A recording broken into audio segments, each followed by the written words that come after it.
Bueno, pues si les parece, entonces pasamos a hablar de la figura del día. El profesor Roger Penrose, que fue galardonado con el Premio Nobel de Física la semana pasada, con la mitad del premio, si no recuerdo mal, profesor en la Universidad de Oxford. A mí me sorprendió, Francis, que me estabas diciendo ayer o anteayer que es una persona de la que se sabe muy poco de su vida personal. Por eso me alegro de que esté José aquí, que igual nos puede contar más cosas. Pero me sorprendió lo que decía Francis, que saben muy poquitas cosas sobre la vida de Penrose, sobre, no sé, cosas como si tiene hijos o no, y este tipo de cuestiones, ¿no? Es una figura muy popular, mucha gente lo conoce, es también, pues yo qué sé, como precisamente su amigo Stephen Hawking, con el que comparte línea de investigación y artículos muy importantes, pues también es de estos físicos muy mediáticos, muy conocidos, y que ha publicado libros de divulgación, libros que han sido muy populares. Mencionábamos la semana pasada el de La nueva mente del emperador, y es una figura muy carismática y que mucha gente conoce, ¿no? Por eso se nos ocurrió que estaría bien pues hablar un poco más en profundidad sobre este investigador, porque bueno, de Gensel y Guess pues no los conoce nadie y da un poco igual, ya con hablar de sus trabajos está bien, pero Penrose es una persona muy polifacética y que yo creo que genera mucho debate, muy controvertida. Y además me da la impresión de que en esta mesa también pues, podemos tener diferentes opiniones sobre algunas de las cosas que, bueno, a raíz de conversiones privadas que he tenido con algunos de ustedes, así que puede ser un buen momento aquí para tener esos debates, ¿no? Y tratar esos temas que siempre es más divertido que simplemente ir y contar datos, contar hechos y descubrimientos. Entonces, bueno, por empezar un poco dando unas pinceladas sobre la persona, Francis, me confirmas esto, ¿no? Que se sabe poco sobre él, ¿verdad? Sí, es una persona que ha sido bastante celosa, ¿no?, de su privacidad y si tú miras, por ejemplo, la página web de la Wikipedia, ¿no?, de muchos investigadores, pues te aparece pues, los nombres de las mujeres, los hijos, nombres de los hijos, qué han hecho, qué no han hecho. Y te cuentas en el caso de Penrose, pues, por ejemplo, la Wikipedia en español, que ni menciona que está casado, ni menciona que tenga hijos, le vas a la Wikipedia en inglés y te menciona que se ha casado 2 veces, pero que no se sabe cuántos hijos ha tenido de la segunda mujer. Una serie de datos que después recabas, ¿no? Se vas profundizando y te encuentras pues que en ciertos lugares, en alguna entrevista ha comentado algo, ¿no? Pero es como que se la ha soltado, o sea, que no quería decirlo, pero le ha salido, ¿no? Pero en general se conoce bastante poco para ser una figura que ha escrito tantos libros de divulgación y que ha vendido tanto y es un gran científico, ¿no? Es Hay que muy tener diferente del cuidado. caso de Hawking, ¿no? Hawking tiene varias biografías, ha hablado de la mujer, las hijas, ha hablado todo el mundo. Sin embargo, de Penrose, pues ya veremos. Que yo sepa, por ejemplo, no lo sé si José conocerá alguna biografía, pero yo no recuerdo haber leído ninguna biografía de Penrose, ¿no? O sea, está por escribir, ¿no? Hay que tener cuidado antes de ese momento con esta gente que dice cosas que son muy celosos de su privacidad y luego dicen cosas en la entrevista, porque siempre recuerdo el caso de Jules Briner, el actor, que era muy divertido porque mentía. En la entrevista se inventaba cosas, a veces muy estrambóticas, y a él le divertía eso, ¿no? En una entrevista decía una cosa, en otra se inventaba otra historia completamente diferente. Y me gusta esa idea. Yo, cuando sea famoso algún día, haré eso también. Me pondré a inventarme historias y contaré. Por cierto, yo, Héctor, el caso de la hija, yo no sabía que tenía una hija, ¿no? La verdad, Estamos hablando de Penrose ahora o de de Jules Penrose. Briner. Ah, Y en el día que le recibe el premio Nobel, un bloguero, bueno, tiene un podcast en inglés y le había hecho una entrevista a Penrose como en enero, en febrero de este año. Y entonces, ese mismo día, pues aprovechó para llamar a Penrose y grabarlo en YouTube, ¿no? En una entrevista que está por YouTube. Y entonces lo llama por YouTube, así por Zoom, y entonces, en un momento determinado de la entrevista, una entrevista muy breve, como 10 minutos, suena el teléfono y dice Penrose, perdona, pero es que me está llamando mi hija. Y le dice por teléfono, mira, que estoy hablando por la radio, no sé qué, ya te llamo después, ¿no? Y entonces, claro, tú dices, pues tiene una hija. O sea, porque no aparece en ningún sitio, no aparece. O Después ya no. cuando traseas y buscas hija de Penrose, te encuentras con que hay alguna que otra mención por algún sitio de que es posible que tuviera una hija, ¿no? O sea, fíjate cómo está un poco la situación, ¿no? Yo me enteré de lo de la hija, pues eso, el mismo día del premio Nobel. bueno, en fin, esas cosas no es que sea tampoco ese tipo de programas de faranduleo, de saber de. Pero sí que a veces conviene humanizar a estos grandes mitos, ¿no? Y en ese sentido, José, que ha tratado con Penrose, creo que te ha visitado ahí en Santiago y que incluso estás planeando una visita ahora en Oxford, ¿no? A ver si se puede hacer. No puedo estar seguro de la visita, pero el que él ha venido aquí es un hecho ya que ya ocurrió, así que es una realidad. Si Yo puedo creo comentar, que José lo vio 11 veces, siempre con una hija diferente.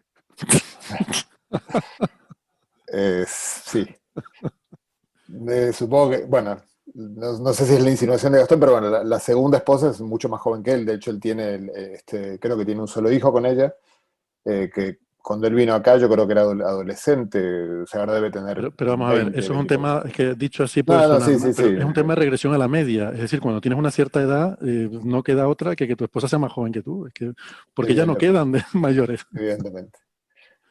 No hay Este, que pensar mal. Al mismo tiempo creo que si bien Penrose es una figura, bueno, ahora voy a hacer una especie de apología a Penrose, pero al margen de eso, que comparado con Hawking, que no hay nadie que se pueda comparar con el interés popular sobre la figura de Hawking, es incomparable con el de, salvo creo que Einstein, no hay ninguna otra persona que en la historia de la ciencia haya tenido un interés semejante. Por lo tanto, Penrose es claramente una persona conocida públicamente, pero el conocimiento público de personas del ámbito de la ciencia suele ser como mucho saber su nombre y saber dos o tres cosillas más. O sea, no creo que Penrose haya sufrido una persecución de paparazzis tratando de ver mucho de su vida privada, o sea, que no creo que haya una intención de él de ocultar nada, sino que nadie le preguntó nunca, sospecho, es más probable. Pero es Bueno, cierto que yo, tiene título de ser británico, ¿no? tiene título de ser, sí. Bueno, a ver, él había ganado previamente, bueno, junto con Hawking, el premio Wolf, que suele ser una especie de previa al Nobel, y además hay que recordar que tanto él como Hawking ganaron la medalla Copley, que es el premio científico más antiguo del mundo, que lo han ganado, no sé, algunas personas como tipo Darwin, Faraday, Gauss. Se le da a una sola persona por año, o sea que es un premio más difícil de sacar que el Nobel. Entonces él en Inglaterra está clarísimo que es una figura de gran relevancia, por lo tanto candidato a ser, cosa que no fue Hawking, por cierto. Ujú. A pesar de tener más, también Hawking se metía más en política, quizás eso influye, ¿no? Bueno, Era más controvertido. no es que no le hayan ofrecido, no es que No. solo voy a decir eso de momento. Eh, a ver, yo respecto a lo que mencionabas antes de que Penrose es más conocido, mencionabas a Guess y me olvidé el nombre del otro premiado, ya que ya esto es sintomático. Gensel. Gensel. Pero yo creo que hay una razón de ser para eso, y teniendo un respeto y una admiración enorme por la segunda mitad del premio Nobel, que es un proyecto de las características parecido al LIGO, ¿no? Uno de estos proyectos que técnicamente es tan complicado. O sea, la idea no es muy complicada, es decir, está claro cuál es, que lo que uno quiere ver es el centro galáctico y ver qué pasa allí. Así que en ese sentido, conceptualmente es muy sencillo. La enorme dificultad es resolver los, digamos, centenares de problemas que uno se encuentra para poder hacer eso. Y eso es maravilloso. Además, claramente lo mencionaban, yo escuché el programa la semana pasada y mencionaban, evidentemente, este tipo de proyectos son proyectos de décadas en las cuales la perseverancia y la paciencia, ¿no? Durante mucho tiempo debe ser muy frustrante cuando no estás seguro. Si, con el premio Nobel ya parece que todo fue cuesta abajo, pero seguramente no lo fue así. En cambio, lo de Penrose es un paper de 2 páginas y media, en el cual ustedes comentaban un poco jocosamente que uno puede escribirlo y ya echarse a rascarse la barriga, cosa que él no hizo, por cierto, y que tampoco es así.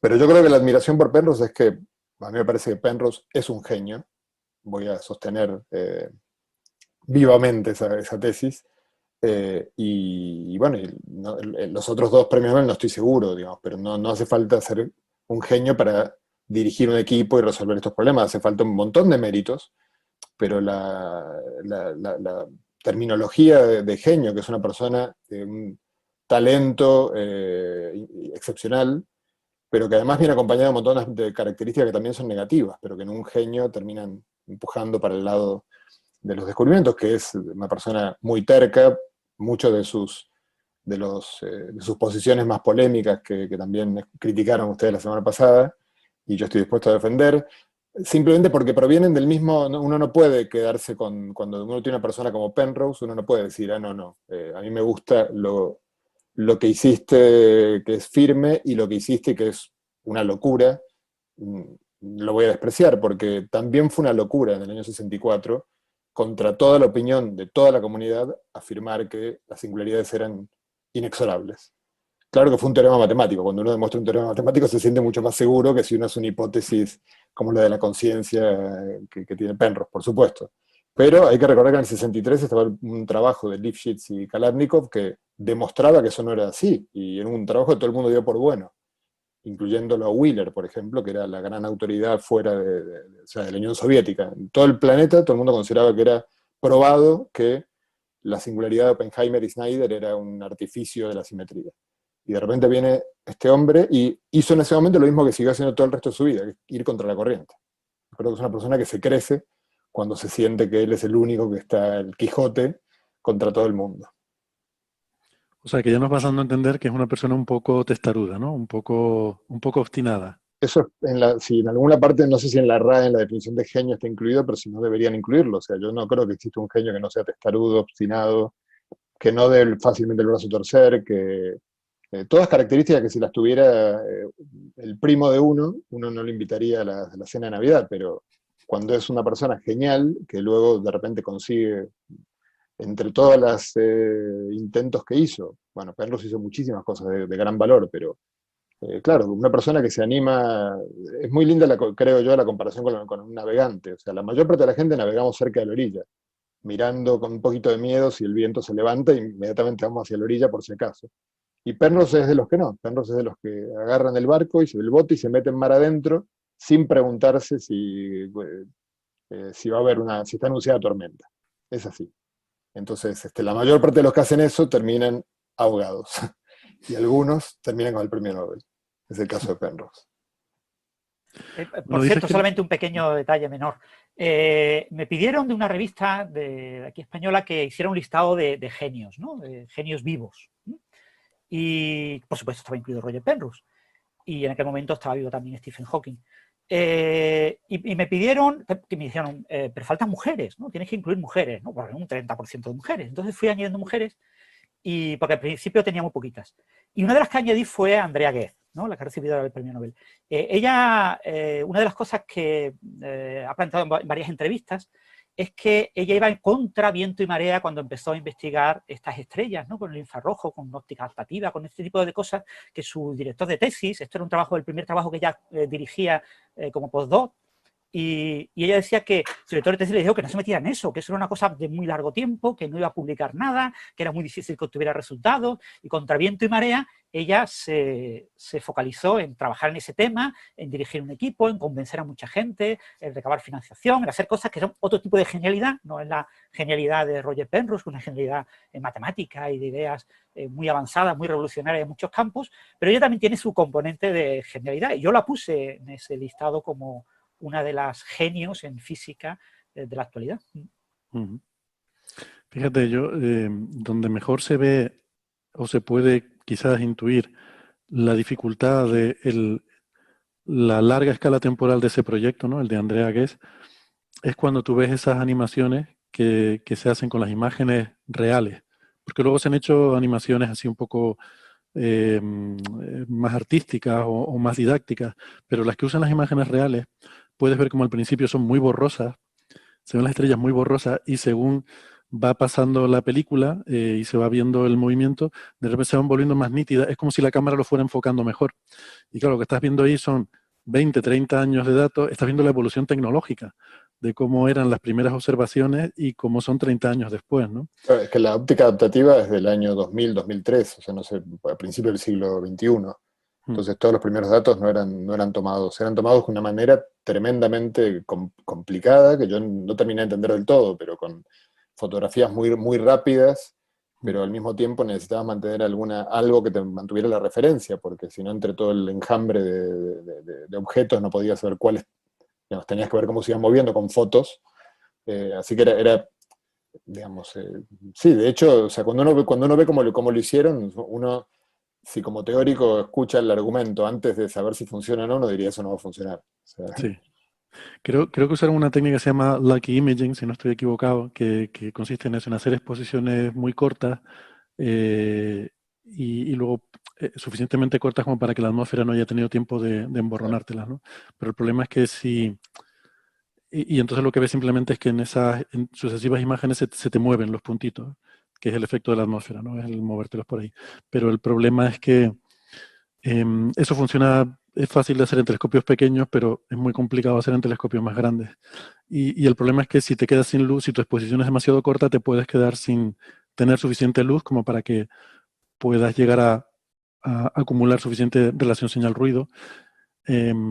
Y claro, la forma natural de resolver eso es con telescopios más grandes, pero entonces la técnica se vuelve más compleja. Bueno, en fin, eso es con lo que tuvo que lidiar Andrea Ghez. Pero aquí estamos para hablar de Penrose, que parece que estamos debatiendo la genialidad de Ghez. Eso no está puesto bajo sospecha. Aquí No, lo quiero aclarar porque podría parecer que yo lo único que dije es que en Penrose está... O sea, yo a Andrea Ghez no la conocía hasta el premio Nobel, leí su trabajo, leí sobre lo que hicieron con algún detalle, me parece maravilloso. Conocía, o sea, no sabía el nombre de ella, pero conocía el proyecto, por supuesto, hace mucho tiempo. Y no, o sea, está fuera de toda duda que todos los méritos y que el premio Nobel es más que merecido.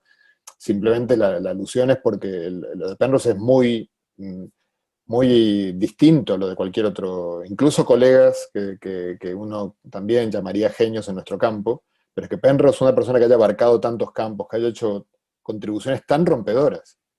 Digamos, básicamente Penrose fue la persona, después de Einstein, fue la persona, Gastón, no sé si lo va a aceptar, pero la persona, digamos, más importante, por lo menos inmediatamente después de Einstein, en relatividad general. O sea, quien introdujo una nueva forma de ver la relatividad general, con nuevas variables, con nuevas formas de entender los espacios-tiempos. Fue muy revolucionario. Mucho de lo que hizo, que ahora es parte ya de las herramientas usuales de la relatividad general contemporánea. Por alusiones, Gastón, ¿estás de acuerdo con el comentario? Sin duda es uno de los... A mí me cuesta la definición de genio. No entiendo si esa discusión es asequible desde el punto de vista de definir las cosas correctamente. Ahora, acerca de si es o no Penrose una de las personas que después de Einstein más contribuyó a la relatividad general, no sé si el que más, pero seguramente uno de los pocos, sin duda, estoy totalmente de acuerdo con José. Yo pondría a Hawking también, Sí, claro, en el mismo nivel. Es cierto que vino un poco después, es una generación más joven, ¿no? Y también es cierto que los resultados de Hawking siempre estuvieron tocando, no todos ellos, pero tocando aspectos de mecánica cuántica junto a la relatividad general. En ese sentido, como que difundió más allá de la relatividad general, pero es cierto que, sin duda, Penrose sí es una de las personas que más contribuyó a la relatividad general. Es más, creo que una de las leyendas que anduvieron circulando como razón del Nobel fue esa, ¿no? Como quien más había contribuido a la relatividad general al menos desde la primera ola de relativistas, y en ese sentido, quien haya escrito eso también está de acuerdo con José, sí, sin duda. Los resultados de Penrose sobre relatividad general clásica son... Es más, hay una forma de decir las cosas que me parece que es importante. Creo que se la escuché a Maldacena hace poco, o a alguien, y es la siguiente: uno puede pensar los primeros resultados de Penrose de relatividad general más clásicas, ¿no? Por ejemplo, el colapso, los teoremas de singularidad, las conjeturas de censura cósmica, todas que tenían que ver con la relatividad general clásica. No obstante, tienen un profundo contenido cuántico también, si uno los piensa. ¿Por qué? Porque el haber probado que la singularidad, como decía José, es inexorable, el teorema de singularidad de Penrose, una demostración matemática de un teorema inapelable, en realidad lo que nos muestra es que la relatividad no puede ser la teoría final a nivel cuántico, porque la presencia de una singularidad es la afirmación sobre que en algún punto o en algún momento del espacio-tiempo las leyes de la física se quiebran, y entonces la teoría que predice tal cosa tiene que ser reformulada. Así que incluso indirectamente los resultados de Penrose de relatividad los llevaron más allá de la relatividad clásica, me parece. Quizás te dice que tienes esa limitación, ¿no? De alguna forma te pone las limitaciones de la teoría. Es decir, mi teoría llega hasta aquí, en este entorno, ¿no? Tú decías la semana pasada, Gastón, que eso de que el premio se le da por ese paper del 64, bueno, es un formalismo, pero que realmente probablemente es toda la trayectoria que ha tenido, ¿no? A ver, que si se hubiera escrito ese paper y se hubiera echado a rascarse la barriga, pues probablemente no hubiera recibido un premio Nobel y probablemente no sabríamos quién es. Si es conocido es por toda la cantidad de cosas que ha hecho, ¿no? Sí, bueno, también es cierto que todo esto está embebido, ¿no? Yo también es un personaje al que admiro mucho, al que le conozco muchos resultados por más o menos trabajar en el área de la que él es pionero. Entonces también encuentro muy importante otros resultados menos conocidos de él. Entonces me invita una cuestión afectiva a creer que muchos de esos resultados hubiesen merecido un premio. El punto es que, y supongo que Francis y José estarán de acuerdo conmigo, que el aspecto tan teórico de sus resultados hacen que sea difícil dentro de lo que es estándar en el canon del Nobel buscar una excusa para eso. Y este es uno de los resultados que, si se quiere, más uno puede afirmar que tiene que ver con algo comprobado experimentalmente, que es la existencia de los agujeros negros. Pero entendamos que Penrose habló de la plausibilidad de que se formaran los agujeros negros por colapsos no simétricos. Pero sí, yo creo que los otros resultados es algo parecido a Einstein y la relatividad, ¿no?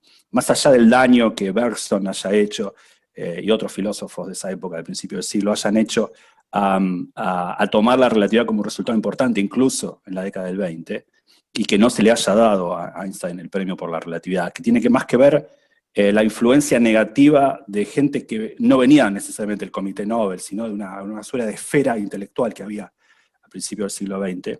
Muchos filósofos fueron culpables de eso. A Einstein se le dio el premio Nobel con la excusa del fenómeno del efecto fotoeléctrico, pero todo el mundo lo toma como que es un resultado, que excusa de muchos otros resultados que hubiesen valido el Nobel para Einstein. A Einstein se le da el Nobel por la relatividad, digamos. O sea, no es la excusa por la que se le da, pero claramente uno es famoso por él. Esa es la razón por la cual recibía tantas candidaturas. Era ya famoso en el ámbito académico y luego se hizo a partir del mayo del 19 famoso a nivel internacional, más allá de lo académico, pero todo eso parte de la relatividad. Entonces, yo creo que esto pasa, ¿no? Las leyendas de los Nobeles son un poco, cuando uno está hablando de figuras de semejante envergadura, con tanto bagaje de resultados, se dan premios Nobel como excusa. Es diferente a otros premios Nobel que uno ya ha puesto por ahí, ¿no? Como el de Bragg, por ejemplo, que ¿qué hizo Bragg? Más que trabajar con su papá. Y un resultado. Pero digo, hay otros que no, ¿no? Igual ha cambiado mucho, o sea, yo creo que evidentemente ha pasado más de un siglo, el premio Nobel ha cambiado mucho, desde el momento en que ya no se le da nunca, casi nunca, a una persona sola, como sí ocurría, era lo habitual en esa época. Yo creo que a mí lo que me llamó la atención del premio, y por supuesto me dio una gran satisfacción que le dieran a Penrose el premio Nobel, es que también yo lo pongo en la misma línea que Peebles el año pasado y también con el caso de Andrea Ghez con Strickland, o sea que evidentemente me da la impresión de que hay un cambio de aires en la Academia Nobel que por un lado, con el tema de la histórica falta de presencia de mujeres, que bueno, sí, es la primera vez, como decía Francis, en la historia en la que hay dos mujeres vivas que tienen el premio Nobel de Física, y también me da la impresión de que están, cuando son dos los premiados, como era en este caso, porque eran dos experimentos, y queda un hueco para un tercero, tienen esta forma de partir en dos, con dos leyendas distintas, ¿no? Porque a Penrose se lo dan por otra cosa que también hacen habitualmente, y se están permitiendo dejarse el pelo largo, digamos, y bueno, transgredir algo que normalmente nunca hacían, ¿no? Entonces yo creo que en ese sentido sí que si Hawking siguiera vivo tendría muchas chances de ganar el premio Nobel. El estado nominados, yo lo sé porque me lo ha dicho uno de sus nominadores, o sea que sé que ha estado nominado, pero claro, ha estado nominado por la radiación de Hawking. Por eso no se lo iban a dar nunca, si no se comprueba, y es muy difícil que se compruebe. Ahora, lo que yo no sé, el otro día hablaban de si lo hubiera ganado con Penrose, ¿sí? Y yo no lo sé, porque o sea, es crucial la frasecita que pone la Academia Nobel. O sea, yo creo que con personajes como Penrose o Hawking, yo creo que se toma la decisión de dárselo y luego se busca qué frase tengo que poner para... Te iba a decir, yo sospecho que es al revés. Primero se decide a quién se le va a dar el premio y luego se decide cómo y por qué. El caso de Einstein me parece muy bueno, ¿no? Yo creo que al final ha sido positivo para él, para su leyenda y para su historia, el que se lo dieran por algo que no fuera la relatividad. Primero, porque te habla de la genialidad de la figura, es decir, es capaz de hacer contribuciones para el premio Nobel, no solo en lo que todo el mundo conoce, que es la relatividad, sino en otra cosa, que además resulta que es una cosa de física cuántica, ¿vale? Que es el efecto fotoeléctrico, que es una de las fundaciones de la física cuántica. Y esto me gusta resaltarlo porque dentro de esta especie de tensión que tenía, o de disgusto que tenía Einstein con la física cuántica, que hay mucha gente que decía que, bueno, que quizás es que no la entendía bien, ya vino cuando ya tenía una cierta edad, no tenía una cierta edad porque él estaba haciendo cosas de cuántica cuando le dieron el premio Nobel. Y decía Sean Carroll, le oí en una charla una frase que me gusta mucho, dice, ¿no? Einstein conocía la cuántica mejor que nadie de su generación, aunque fuera un poco mayor que otros de los grandes padres de la física cuántica, y la entendía tan bien que por eso no le gustaba.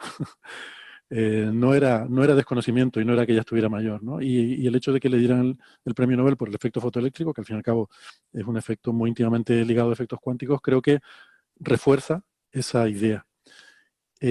Bueno, por volver entonces con lo de Penrose y Hawking, dices que es muy teórico lo de la radiación Hawking, bueno, como lo son los teoremas de Penrose, que es incluso matemática, o sea, Claro, la radiación Hawking yo creo que es es el primer efecto de gravedad cuántica que tenemos por lo menos bien establecido teóricamente, ¿no? O sea, si asumimos que la gravedad cuántica es el gran santo grial de la física del siglo XXI, la primera piedra en ese camino la ha puesto Stephen Hawking y es la radiación Hawking, ¿no? totalmente. O sea, yo a ningún físico teórico le cabe duda del resultado, de que es el resultado más importante probablemente que Hawking hizo en su vida, digamos, en un sentido de la importancia que sería complicado de explicar, porque luego Hawking hizo el teorema de la singularidad con Penrose, que uno podría decirlo en pocas palabras como el respaldo matemático del Big Bang y de los agujeros negros.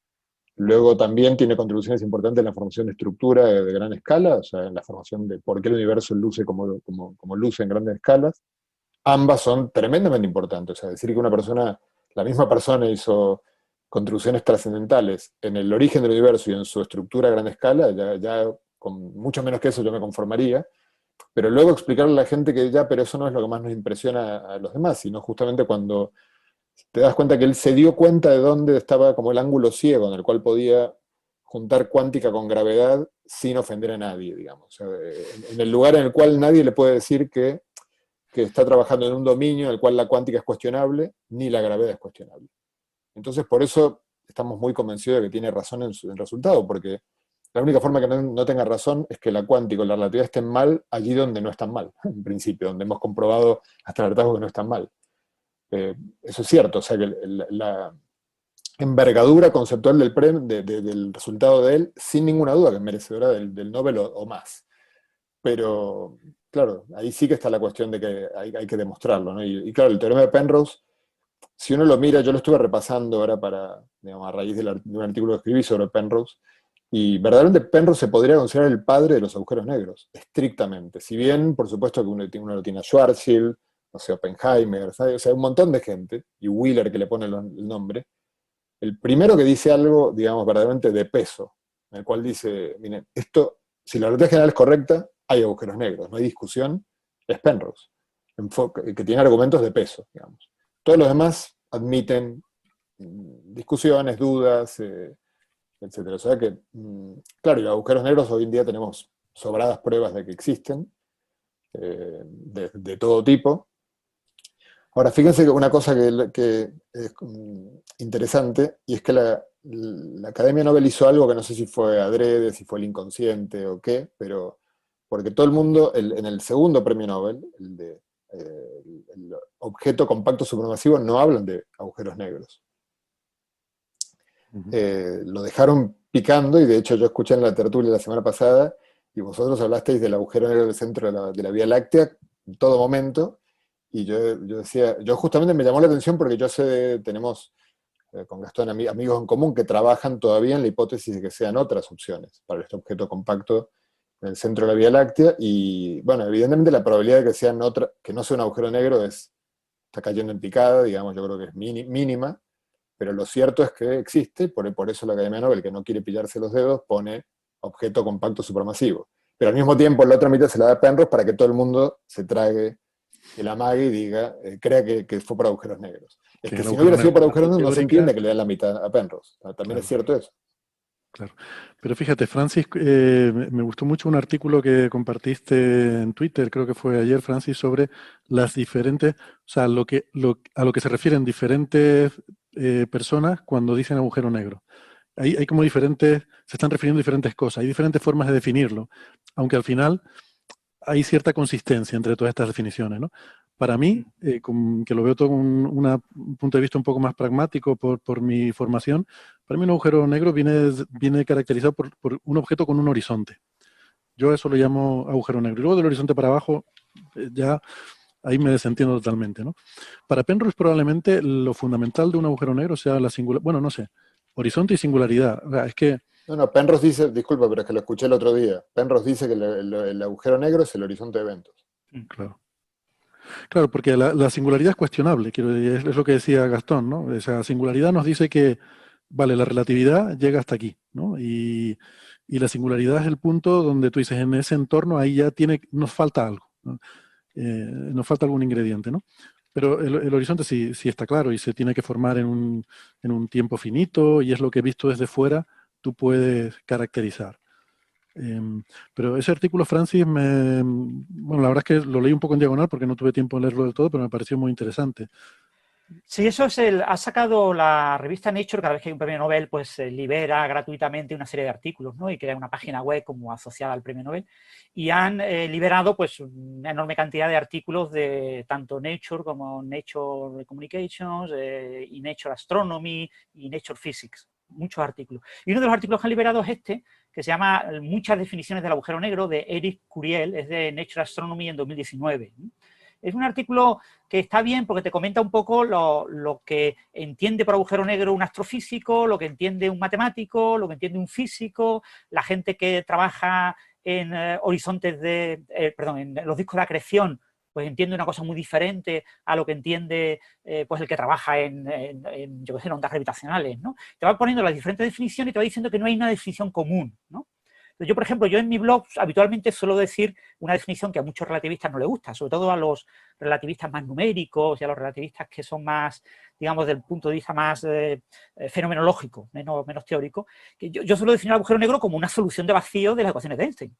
Es decir, el agujero negro, por definición, es vacío curvado. Sin embargo, hay mucha gente a la que le molesta esa definición, ¿no? Y en este artículo de muchas definiciones, en Nature Astronomy, solamente una persona se atrevía a dar esa definición, que el agujero negro es espacio-tiempo vacío curvado. Y esa persona era un premio Nobel, Ed Hooth, Gerard et al.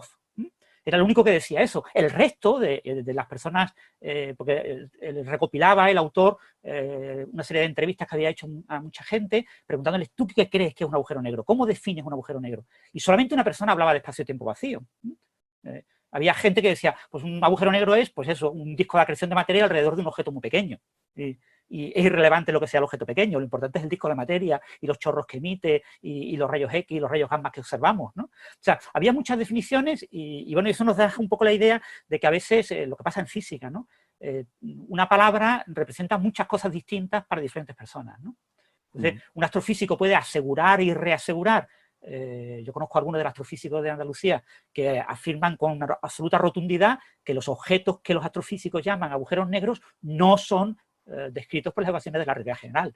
Y él considera, hasta que no se observe de verdad un horizonte y haya garantía, yo le digo, pero vamos a ver, pero si las ondas gravitacionales es la fusión de horizontes, pero no, a mí eso no me convence. Yo quiero ver el objeto astrofísico, ¿no? Y digo, bueno, pues no lo vas a ver, porque tú trabajas con óptica, infrarrojo, rayos X, rayos gamma, pero no trabajas con ondas gravitacionales, que es ¿cómo se puede ver eso? Un objeto que no tenga ese otro tipo de estructura. Entonces, este tipo de definiciones pasa con muchos conceptos en física. Son polémicas, entonces y el concepto clásico, el concepto de masa, el concepto de energía, todo ese tipo de conceptos son conceptos en los que hay personas que cogen el concepto obsoleto de newtoniano, gente que coge un concepto de principios del siglo XX, yo qué sé, en la época de Einstein, en los primeros 20 años del siglo XIX, del siglo XX, la gente hablaba de masa inercial, masa gravitatoria, masa en movimiento, masa no sé qué, o sea, había no sé cuántas masas, ¿no? Y hoy en día sabemos que eso es una tontería, masa es la masa, punto. No tiene sentido hacer esa diferencia, salvo en los libros de historia de la física, ¿no? Pero eso pasa en muchos conceptos, que la definición no es nada clara. Y tenían interés también en unirse a esta tertulia, ¿no? Y hablar sobre Roger Penrose y sus contribuciones. Quizás la parte de la cosmología alternativa, esta de Penrose, que ahora entraremos un poco en ese tema. José, no sé si, bueno, por acabar de introducir al personaje, que llevamos una hora introduciendo el personaje, pero esto nos da una idea de la talla Ya se marchó. del personaje del que estamos hablando, ya se marchó. En fin, tú que lo conoces personalmente, insisto, aparte de ese carácter testarudo, ¿hay algún otro rasgo de personalidad, alguna otra cuestión anecdótica o de faranduleo directamente que valga la pena Me comentar? gustaría mencionar la cuestión de testaruda en realidad no la he vivido en primera persona, uno la ve por su actitud científica, pero como persona en las cortas distancias, la verdad que es una persona encantadora. O sea, es un tipo, además que se lo ve en las entrevistas, es tremendamente afable, con mucho humor, o sea, muy rápido se está riendo, digamos, cuando está conversando, no es una persona que está seria, distante, le encanta, es muy charlador, y a mí me parece una persona de estas que quizás también ahí influye un poco el efecto de que cuando hablamos en inglés y no es mi lengua materna, entonces quizás es un efecto subjetivo. Me parece una persona que mide sus palabras, o sea, cuando habla y de manera muy elegante a mi gusto, y como si fuera muy, muy meditado lo que va a decir o lo que no va a decir. Luego, bueno, una cosa que a mí me pareció, yo no conocía mucho de él, pero a mí me impactó acá cuando dio la charla para todo público, pero es algo muy conocido de él, es el hecho de que él dibuja, como por cierto hace Gastón, algún día tienen que pedirle a Gastón que haga dibujos, es un dibujante maravilloso, y Penrose, que hace las transparencias a mano todavía a día de hoy, hace unos dibujos que son verdaderamente de una belleza conmovedora, sobre todo conos de luz, con sus sombritas, con todo, muy, muy bonitos. ¿Cuántos conos de luz habrá dibujado Penrose en su vida? Muchos, unos cuantos. Y el otro, solo para terminar, porque como Penrose en el 2011 podría haber compartido el premio Nobel de Química con Dan Shechtman cuando se le dio, justamente una de las raras ocasiones en la modernidad en la cual se le dio a una sola persona el premio Nobel de Química, y el propio Shechtman reconoce que él no hubiera reconocido las estructuras que había observado en el laboratorio si no fuera por la literatura matemática de Penrose en la descripción de cuasicristales, y de hecho yo le pregunté cuando estuvo aquí Penrose, y Penrose me dijo, sí, él me escribió, tuvimos un intercambio, y bueno, yo no he escuchado a mucha gente que considera que él lo podría haber ganado. De hecho, yo creo que no hubiera sido mucho menos natural que la semana pasada de física. Y quiero comentarlo porque esto me impactó muchísimo. Cuando yo le dije, él me preguntó, cuando yo le dije, no debería haber ganado el Nobel, además fue el mismo año que él vino a Santiago. Y él me preguntó por qué, como haciéndose el que no entendía por qué se lo sugería. Entonces me obligó a explicarle todo esto que acabo de decir muy, muy apresuradamente aquí. Y él me dijo, interesante. No, creo que no debía haberlo ganado. Entonces yo me quedé un poco, o sea, primero que, no sé, no conozco ningún argentino y creo que latino, me atrevería a generalizar, que diga, no merecería haber ganado algo. Yo creo que todos creemos que merecemos siempre más de lo que tenemos. Y en cambio me dijo, no debería haberlo ganado porque, de hecho, cuando yo me di cuenta de estas estructuras, lo primero que pensé es si está en la naturaleza. Y como son muy no locales, porque los cuasicristales tienen justamente no es un orden periódico local, sino que si uno modifica un cuasicristal en una parte, afecta a toda la estructura. Entonces, por argumentos de localidad, él dijo, no puede ser, porque en la naturaleza todos los materiales de alguna manera se construyen con fenómenos locales, nunca van a producir un cuasicristal. Y efectivamente el cuasicristal de Shechtman fue un enfriamiento brusco de un material, el que produjo ese ordenamiento azarosamente, digamos, ese ordenamiento que por procedimientos lentos nunca me hubieran ocurrido. Entonces Penrose dijo, como yo honestamente pensé que no era posible que la naturaleza existieran, ¿cómo voy a ganar yo un premio Nobel por algo que pensé que no existía? ¿No? Y dije, no me saqué el sombrero porque no lo tenía puesto, pero me pareció algo impresionante, digamos, que... Mira, va a ser por eso que no se lo dieron a Hawking, porque él había apostado a que los agujeros negros no existían. Pasa que a lo mejor el Comité Nobel no pilló el contexto de eso, sino se quedó solo con... Bueno, él había apostado que Cygnus X1 no era un agujero negro en realidad, ¿no? Que no existían los agujeros negros. Ah, vale, yo pensaba que la apuesta era porque si demostraban que estaba equivocado, pues se alegraría mucho y pensaba que era en general. Porque Cygnus X1 fue la primera fuente identificada como tal, pero porque era hasta ahora el único que se conocía, pero en realidad esa era su apuesta. Bien. Sí, pero luego hace unos años escribió un trabajo en el cual decía que en el horizonte de eventos, con el tema de la paradoja de la información, que en realidad lo que había, la información salía... Y ese paper que se llama algo así como Forecast. Exactamente. Sí. Y en el cual la forma así sintética de decirlo era que decía que no había agujeros negros. Pero bueno, a Hawking le gustaba. Siempre apostar en contra de lo que yo creo que en realidad creía. Claro. Lo cual es muy inteligente. Bueno, les iba a preguntar por el tema de... hacía referencia a José al tema de las transparencias, que precisamente Alberto y yo lo comentamos porque lo vimos en el Festival Starmus, ¿te acuerdas, Alberto? Y eso nos llamó mucho la atención, ¿no? Eso fue en 2016, en el tercer Starmus. Y efectivamente, o sea, la charla que dio allí, pues imagínense allí una charla plenaria con 1000 personas en el auditorio. Todo el mundo había estado previamente utilizando pues, las proyecciones y tal, y a Penrose le tuvieron que poner el proyector antiguo de transparencia y sacó sus transparencias. Algunas de ellas pues, se notaba que tenían bastante tiempo, habían sido usadas en otras charlas. Sí. Además, no sé, daba una impresión de personaje muy, no sé, como es así tan bajito y tan, por una parte lo ves que es bastante mayor, pero por otra parte se mueve con tanta energía que parece que va a cámara rápida y la forma de moverse, de gesticular y de todo, y no sé, me causó una impresión de verlo en directo pues muy cautivadora, ¿no? Eso que, y además con ese punto tan original de sacar ahí las transparencias y poner ahí una cosa dibujada a mano con rotuladores y diferentes colorines, esos conos de luz con flechitas y diagramas y tal. Y la tecnología de la presentación, el hecho de combinar transparencias una sobre la otra, o sea, esto que uno hace de forma natural en presentaciones modernas, ¿no? En PowerPoint, la iba superponiendo. O sea, se notaba que tenía mucha destreza y experiencia en ese tipo de presentaciones. A mí me motivó mucho con esa charla a aprender más sobre su cosmología cíclica conforme, que si les parece pues podemos ahora introducir el tema, que es una de sus ideas controvertidas, una especie de cosmología alternativa hasta cierto punto, ¿no?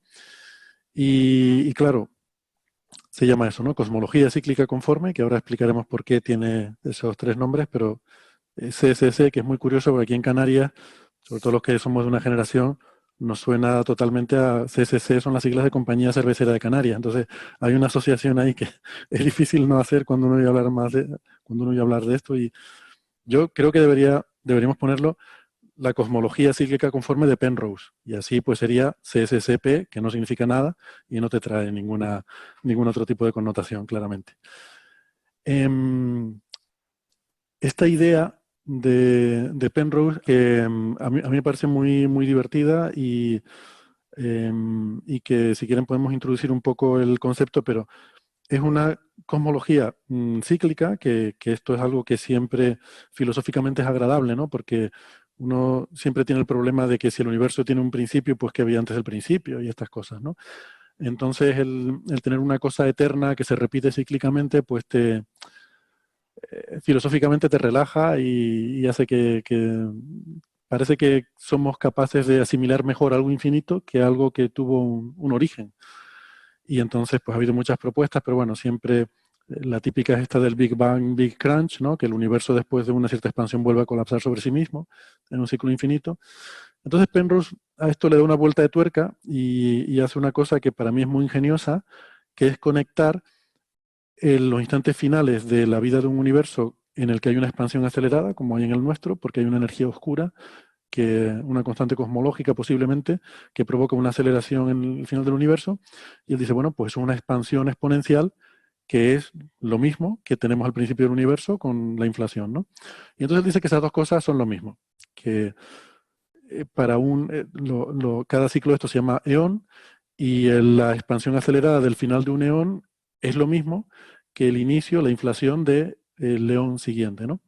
Lo que pasa es que, claro, hay que reescalarlo todo. Hay que hacer una transformación, que de ahí viene lo de conforme. Una transformación conforme es un reescalado en el que uno cambia las escalas, pues en este caso de espacio, de tiempo y tal. Esto, de hecho, hablamos en algún episodio largo y tendido sobre esta cosmología, ¿no? Tiene el problema de la masa, porque la masa te establece una escala y entonces eso hace que no puedas directamente simplemente hacer una transformación matemática de escalas, porque y entonces él busca formas de intentar quitar la masa del fin del universo, que luego podemos explicar los detalles. Y bueno, y en eso consiste su idea. Y luego también, recientemente, pues ha estado trabajando en intentar detectar una predicción observacional de esa teoría, que son los puntos de Hawking, que supuestamente son unos anillos que se formarían en el fondo cósmico de microondas, que provienen de fusiones de agujeros negros supermasivos de León anterior, ¿vale? Este es un poco el contexto de todo esto. Entonces lo he introducido así rápido y corriendo, pero ahora podemos entrar en más detalles si quieren, pero quería hacerlo porque sé que a Bea y a Alberto les interesa el tema de los campos magnéticos primordiales y que es algo, Alberto me decías que Penrose en una visita, que no sé si fue en un congreso o una visita que hizo al IAC, te estuvo preguntando sobre ese tema porque era algo que le interesaba, ¿no? Por su modelo. Sí, fue en esta misma visita que comentamos antes del Starmus. Cuando En 2016, en una de las actividades que había programada para los ponentes del Starmus, pues hicieron una visita al Instituto de Astrofísica y pues tuve la suerte de estar guiando a Penrose durante la visita y pues estuve hablando con él. Y sobre todo tenía mucho interés, acabábamos de publicar los resultados del Plan 2015 en los que Beatriz también estuvo trabajando, sobre los límites, sobre la amplitud de campo magnético primordial, y él estaba muy interesado, pues eso, en buscar o sea, formas de testar, de validar observacionalmente esa teoría C-cubo, o sea, CCC,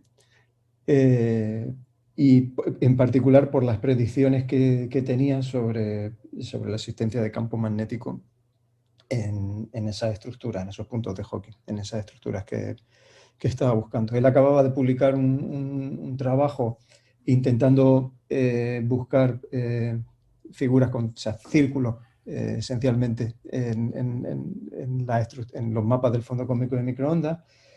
Y ese Déjame, perdón, trabajo Alberto, luego... antes de seguir con eso, porque hemos estado hablando de campo magnético primordial, yo el primero, quizás sin introducirlo, no sé si Bea, a ti que además es un tema que te gusta mucho, si quieres aclarar un poco a qué nos referimos cuando hablamos de campo magnético primordial y qué sabemos a día de hoy sobre la posible existencia de campos magnéticos al principio del universo. Pues campo magnético primordial, como su propio nombre indica, ¿no? Pues son campos magnéticos que se originaron en el inicio del universo, porque sabemos que existen campos magnéticos en planetas, en estrellas, en galaxias, en cúmulos de galaxias. Lo que pasa es que no sabemos su origen. Entonces, una de las propuestas es que el origen de esos campos magnéticos que observamos en estructuras más pequeñas, como las que acabo de decir, pues fuera en el origen del universo. Y a esto se refiere cuando hablamos de campos magnéticos primordiales. ¿Qué mecanismos produjeron esos campos magnéticos primordiales? Pues existe una gran cantidad de mecanismos. El más asimilado por la Perdón, esto me recuerda a una cosa que dice Alberto Aparici, que cuando tenemos muchas explicaciones para algo es que no tenemos ni idea de lo que es. pues exactamente así. De hecho, pues eso, van desde mecanismos inflacionarios, desde dinamos primordiales, turbulencia, transiciones de fase, es decir, dentro de los mecanismos inflacionarios, por supuesto, también hay varios tipos de mecanismos inflacionarios para generar campos magnéticos. El caso es que, sea cual sea el mecanismo que origina el campo magnético, sabemos que tiene que ser un campo magnético con una distribución aleatoria, estocástica, ¿no? Para no violar el principio cosmológico, ¿no? Porque el campo magnético es un vector. Entonces, pues esta es la forma de salvar este primer escollo, ¿no? Se supone una distribución gaussiana de campo magnético y dependiendo del exponente, eso viene dado por una ley de potencia, ¿no? Dependiendo del exponente, pues sabremos determinar qué mecanismo puede ser el que originó ese campo magnético primordial, ¿no? Frente a estos campos magnéticos primordiales, pues hay otros mecanismos que son secundarios, entre comillas, secundarios, que quiere decir que son que tienen que ver con mecanismos dinamos. La cuestión es que siempre que se aduce a un mecanismo dinamo para explicar el campo magnético galáctico, por ejemplo, tenemos el problema de la semilla, porque para tener un campo magnético y amplificarlo, ¿no?, necesitamos una semilla, ¿no? O sea que de alguna manera siempre nos nos volvemos a un origen primordial del magnetismo en el universo, que ya digo que está todavía sin descubrir, ¿no? Y bueno, con Planck lo que queríamos hacer era, pues, queríamos ver si con los datos de fondo cósmico de microondas, pues... Perdona, ha subido mucho ahora. He subido mucho. Sí. Es que se mueve, no sé qué le pasa, que se mueve solo. Es que le había sugerido yo a Bea discretamente si podía subir un poco el volumen y de repente se nos ha sacado. Disculpa. Que bueno, que con Planck lo que quisimos ver es si podíamos detectar estos campos magnéticos primordiales utilizando el fondo cósmico de microondas, ¿no? ¿Y ahí se puede ver esa evidencia en el fondo de microondas? ¿Tanta información tenemos como para ver? Pues claro, sería algo muy débil, supongo. O sea, si los campos galácticos son tan debiluchitos, en el fondo de microondas tendrá que ser extremadamente débiles, ¿no? Es débil, pero aún así dejaría un trazo. Y bueno, existen varios métodos de detectarlo, introduciendo como parámetros cosmológicos adicionales a los 6 parámetros cosmológicos que tenemos y generando el espectro de potencia, ¿no? de los modos T, los modos E y los modos B del fondo cósmico de microondas, incluyendo estos parámetros de la distribución de campo magnético estocástica primordial. Esa sería una forma, y es la forma con la que se obtuvo los resultados fundamentalmente de este artículo de Planck. Luego hay otra forma, que es la que trabajamos Alberto y yo, que fue a través de la detección de la rotación de Faraday, del espectro de potencia, es decir, de la conversión de modos E en modos B, que esto es lo que queríamos buscar, pero desafortunadamente pues la sensibilidad, la detección de la polarización de Planck pues no fue suficiente para trazarlo con esta metodología. También se intentó detectar con el biespectro y también buscando no gaussianidad. Bueno, es lo mismo, ¿no? Básicamente. Y estas son las 3 formas que generalmente se utilizan para detectar campos magnéticos primordiales con el fondo cósmico de microondas. Vale. Pues Alberto, entonces si quieres continuar, ahora que ya tenemos un poco más claro los temas del campo magnético primordial, con esa conversación, ¿no?, que tenías con Penrose, que tenía interés por saber qué se podía hacer con Planck. Bueno, esencialmente él estaba interesado en ver cuáles eran los niveles a los que éramos capaces de llegar con Planck. O sea, esos niveles, por poner el contexto, con Planck hemos llegado a poner cotas extrapoladas a tiempo presente, porque o sea, como todo en el universo, con la expansión, la amplitud del campo magnético se va a diluir. Entonces siempre pues, normalizamos al tiempo presente. Llegamos a valores del nano Gauss, o sea, 10 a la menos 9, o sea, 1000 millones, la 1000 millonésima parte de un Gauss. Por poner en comparación, pues en el Sol, Héctor, por ejemplo, pues tenemos amplitudes que son, no sé, de decenas. Gauss. O sea que estamos hablando de órdenes de magnitud, 12, 15 órdenes de magnitud por debajo de lo que nos podemos encontrar en una estrella, como el Sol. O sea que son cotas muy fuertes, pero... Pero claro, son extensiones espaciales muy grandes y entonces pues supongo que de ahí que dejen algún tipo de huella observable, ¿no? Pero bueno, que también nos asusta este número, se ha dicho nano Gauss, pero son cantidades extrapoladas a tiempo presente, ¿vale? En el momento, por ejemplo, de la formación del fondo cósmico de microondas, pues que básicamente el universo era 1000 veces más pequeño que ahora, el campo magnético era 1 millón de veces más intenso. Básicamente escala como el cuadrado del... Escala como el cuadrado, qué curioso. No como el cubo ni lineal, sino como el cuadrado. Como el cuadrado. Eso lo voy a tener que mirar porque me resulta intrigante, ¿no? ¿Por qué el cuadrado? Bueno, interesante. Y bueno, pues eso, simplemente estaba interesado en ese valor, el nivel de nano Gauss, y si habíamos sido capaces de acotar en particular lo que mencionaba Beatriz, a nivel de no gaussianidad, algún tipo de morfología de no gaussianidad que pudiera estar asociada a esta estructura. Cuando decimos gaussianidad y no gaussianidad, por aclararlo también, lo hemos comentado algunas otras veces, básicamente lo que estamos diciendo es que es aleatorio. Cuando vemos el fondo cósmico de microondas vemos unas fluctuaciones que son básicamente aleatorias. Entonces, cuando analizas estadísticamente esas fluctuaciones, para ver si son puramente aleatorias o hay algo ahí, algún otro tipo de patrón o estructura, pues hasta ahora lo que se encuentra es que es compatible con una distribución gaussiana de esas fluctuaciones, que lo que quiere decir es que son fluctuaciones aleatorias. En la cosmología establecida de consenso nos dice que son fluctuaciones cuánticas las que dan origen a esas variaciones, que fluctuaciones cuánticas que son amplificadas luego por el colapso, y eso es lo que quiere decir que sean gaussianidades. No gaussianidades querría decir que hay algún tipo de estructura que no es aleatoria superpuesta encima de eso, ¿no?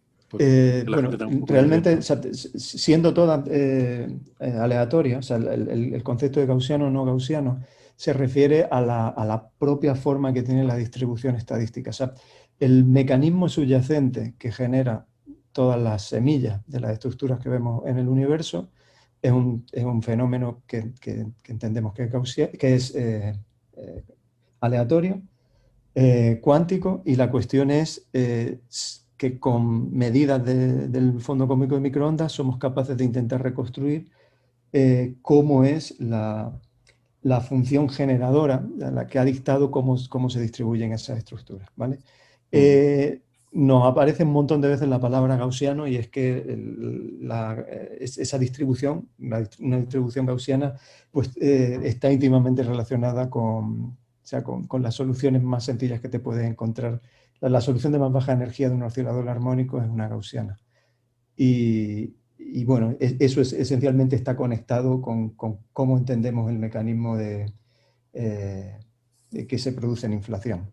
Básicamente, no sé si me estoy complicando mucho, pero básicamente cerca de un mínimo de un potencial, siempre lo podemos aproximar eso por una parábola, y a primer orden la función de onda fundamental va a ser una gaussiana. Que son perturbaciones muy pequeñas, vamos, y que por tanto, al ser perturbaciones muy pequeñas, pues se describen bien con una distribución gaussiana, que de hecho se las llama también una distribución normal, será porque son muy normales y muy habituales. Bueno, y una pregunta, Alberto, ¿se ha observado esos campos magnéticos primordiales o solamente se ha dado una cota? Es una cota lo que tenemos. Vale. O sea, sabemos, o sea, se predice su existencia, pues tiene implicaciones sobre, no tanto sobre la dinámica, sino sobre, pues por ejemplo, la distribución estadística de la anisotropía, o sobre la forma concreta que van a tener las estructuras en el fondo cósmico de microondas, porque la presencia de campos magnéticos a lo largo de la historia térmica del universo acaba alterando esa historia térmica. O sea, el hecho de que tengas campo magnético a lo largo de la vida del universo, pues por mecanismos de disipación o de calentamiento, hacen que la historia térmica de cómo se enfría el universo desde el principio hasta ahora cambie. Y el fondo cósmico de microondas es muy sensible a esa historia térmica. No sé si José tenía un comentario. Te quería preguntar, yo esto cuando estuve en Canarias me lo contaste, Alberto, pero me olvidé. ¿Cuál es la expectativa de él? ¿Qué es lo que él quería? Pues, a ver, yo entiendo que todos estos trabajos que estuvo publicando entre 2016 y 2018 era un poco revitalizar esta idea de la la cosmología conforme. Sí. Era un postulado de hace tiempo, pero el hecho de que con Planck tuviéramos ya la capacidad de testar a unos determinados niveles pues algunas de las implicaciones de la teoría, pues yo entendía que él estaba muy interesado en ver hasta qué niveles potencialmente seríamos capaces con Planck de llegar, y supongo que él estaría interesado en ver pues, si eso tiene implicaciones observables o falsables sobre la teoría. O sea, no llegamos a hablar de las implicaciones, él estaba como muy interesado en que le contase cómo se habían puesto las cotas y cuáles eran las amplitudes de cota que podíamos llegar a poner con Planck. Al final, pues supongo que no llegó a obtener ningún tipo de predicción basada en el campo magnético o de medida que se pudiera hacer, ¿no? Porque luego hemos visto que la historia, él siguió trabajando con esto de los puntos de Hawking, pero no llegó a proponer nada relacionado con el magnetismo, ¿verdad?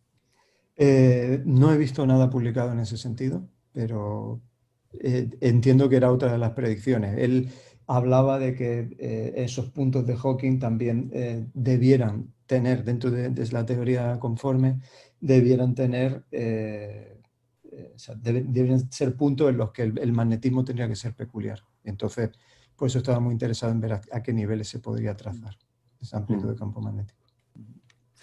Si quieren, vamos a ir un poco más al detalle de esta teoría, aprovechando que hay muchos teóricos aquí en la sala.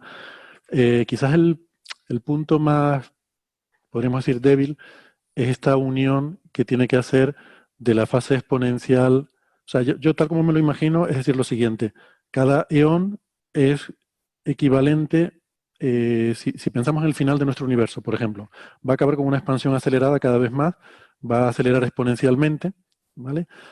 Y eso lo puede imaginar alguien que viva en un futuro muy remoto, como que es la inflación de su universo.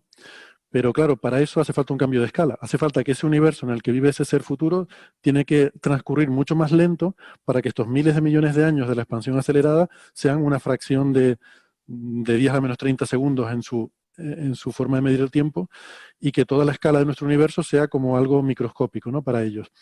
Pero claro, eso tú lo puedes plantear si desaparecen todas las referencias de escala. Pero... y claro, dice que al final, en el futuro remoto de nuestro universo, dentro de 10 a la 100 años, pues toda la materia quedará en agujeros negros, que luego se evaporarán por radiación Hawking y eso lo emitirán como fotones. Los fotones no tienen escala, no tienen... las ecuaciones de Maxwell no tienen escalas fijas en esas ecuaciones, son invariantes de escala, pero la masa sí te establece una escala, te establece una regla de medir. Entonces, la masa es un problema. Él lo que dice es que hacia atrás resuelve el problema diciendo que según vamos yendo hacia atrás, hacia el Big Bang, las partículas cada vez tienen más energía cinética, y eso significa que la masa es cada vez más irrelevante. O sea, que cuando te vas muy hacia atrás, la temperatura es muy alta, las partículas tienen mucha energía, y entonces la masa es irrelevante y es despreciable y te puedes olvidar de ella. Y hacia adelante es donde tiene el problema. Entonces él postula que quizás la masa de las partículas no es constante en la historia del universo, sino que poco a poco va tendiendo a cero. Y claro, esto no te lo puedes inventar así porque te vas a pelear con la física de partículas, ¿no? Esto es una cosa que tiene sus implicaciones en el modelo estándar, que funciona muy bien y no te lo puedes cargar. Entonces él ha estado mirando eso, y lo que dice es que propone que la física de partículas, si en vez de ser un grupo de Poincaré, lo que da origen al modelo estándar es un grupo de Sitter, yo no entiendo muy bien estos detalles, pero es lo que he leído que él dice, entonces ocurre eso, que con la constante cosmológica, con una constante cosmológica positiva, a medida que avanza la vida del universo y tenemos una situación en la que va dominando cada vez más la energía oscura, entonces tendríamos el modelo estándar igual que tenemos ahora, solo que la masa de las partículas iría disminuyendo hasta tender a cero para escalas temporales muy grandes. Entonces, bueno, esto suena un poco a justificación ad hoc de algo que necesita, pero bueno, en principio, según él, yo no entiendo estas cosas, les preguntaré ahora su opinión, según él funciona, se puede hacer. Y claro, lo bueno, entre comillas, de esto es que no es una cosmología alternativa en el sentido de que desde la inflación para acá predice lo mismo que el lambda CDM. O sea, es totalmente compatible con la cosmología de consenso aceptada, el modelo lambda CDM. Solamente difiere desde el final de la inflación hacia atrás, que es lo que él dice, ¿no? Con esta... O sea, dice que su cosmología no es alternativa a la actual en el sentido de que tiene la misma física desde el final de la inflación, ¿no? Entonces, bueno, no sé cómo ven ustedes todo esto. A mí me cuenta la historia y yo la compro, pero no sé si es que soy demasiado crédulo porque no entiendo lo suficiente de estas historias, ¿no? Recuerdo cuando hablamos de esto que Francis estuvo criticando esa desaparición de la masa en un episodio que hablamos de esto. Quizás puede ser un buen punto de partida para la discusión.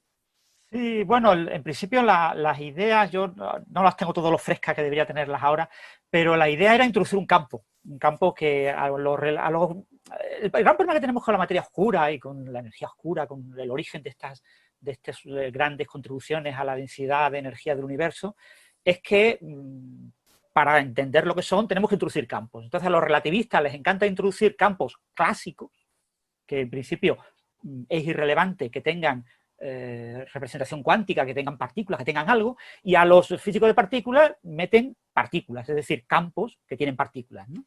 Pero al fin y al cabo acabas metiendo cosas, ¿no? Entonces, Penrose metía un campo, el campo Chi, que no especificaba muy bien lo que era y que era el que hacía pues, todo el efecto de la inflación, que hacía todo el efecto de transferencia de información en la parte final del eón. De un eón al siguiente había una cierta transferencia de información gracias a este campo Chi, ¿no? Y era un campo que era irrelevante hasta que el universo llegaba a ese estado térmico de entropía prácticamente, que ya no crecía, que prácticamente se mantenía constante, entonces donde se hacía relevante este campo, que es el que hacía la transición al siguiente eón, y entonces permitía que hubiera ciertas huellas, ¿no?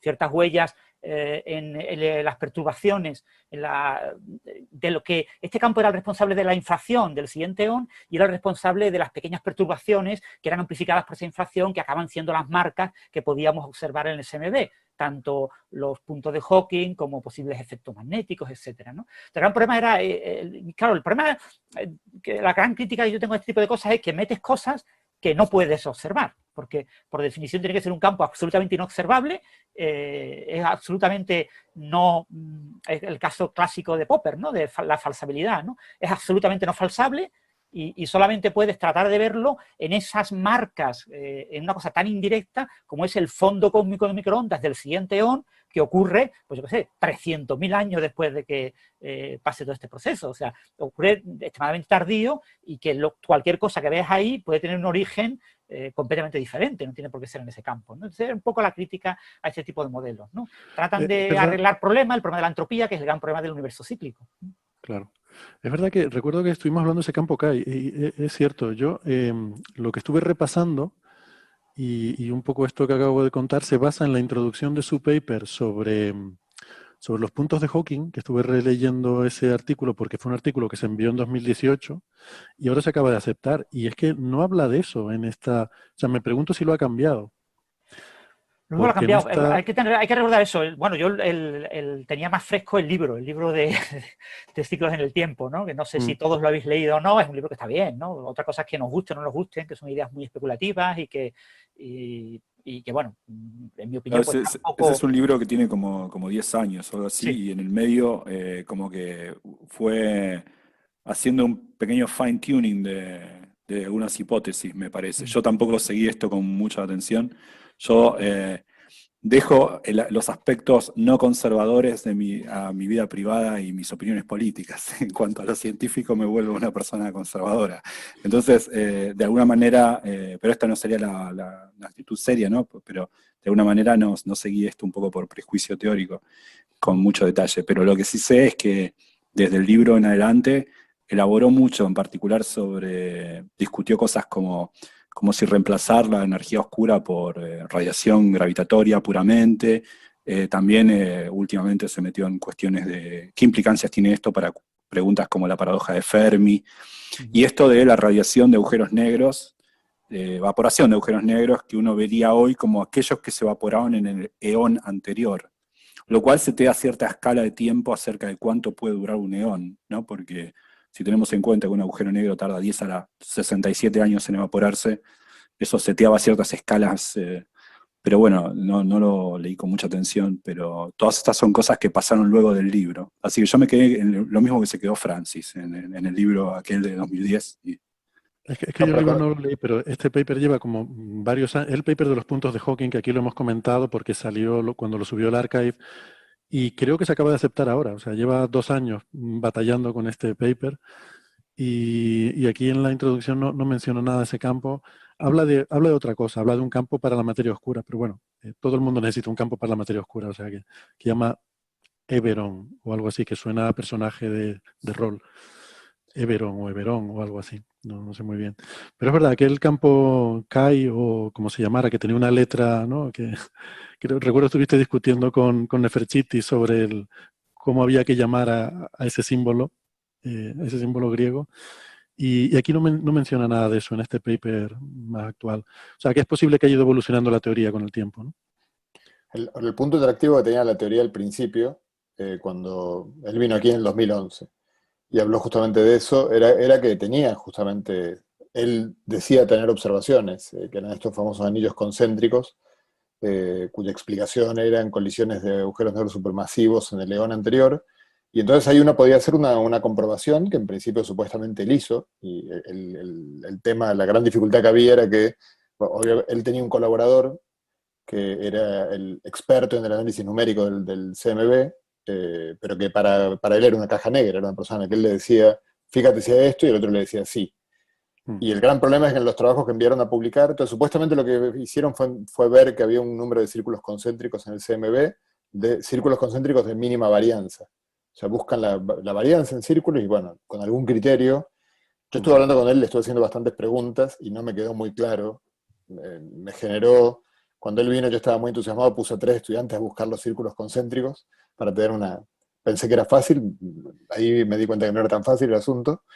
Pero cuando le pregunté, por ejemplo, cuán robusta era la predicción, si uno cambiaba la definición de mínimo, varianza, ¿no? Porque debe haber algún criterio por el cual uno dice esto tiene mínima varianza, pues si no, la varianza, me imagino que si uno toma un punto del CMB, mide la temperatura desde anillos y calcula la varianza, pues la varianza será una curva tipo encefalograma que tendrá un montón de mínimos. O sea, ¿cuándo un mínimo me lo tomo como un anillo?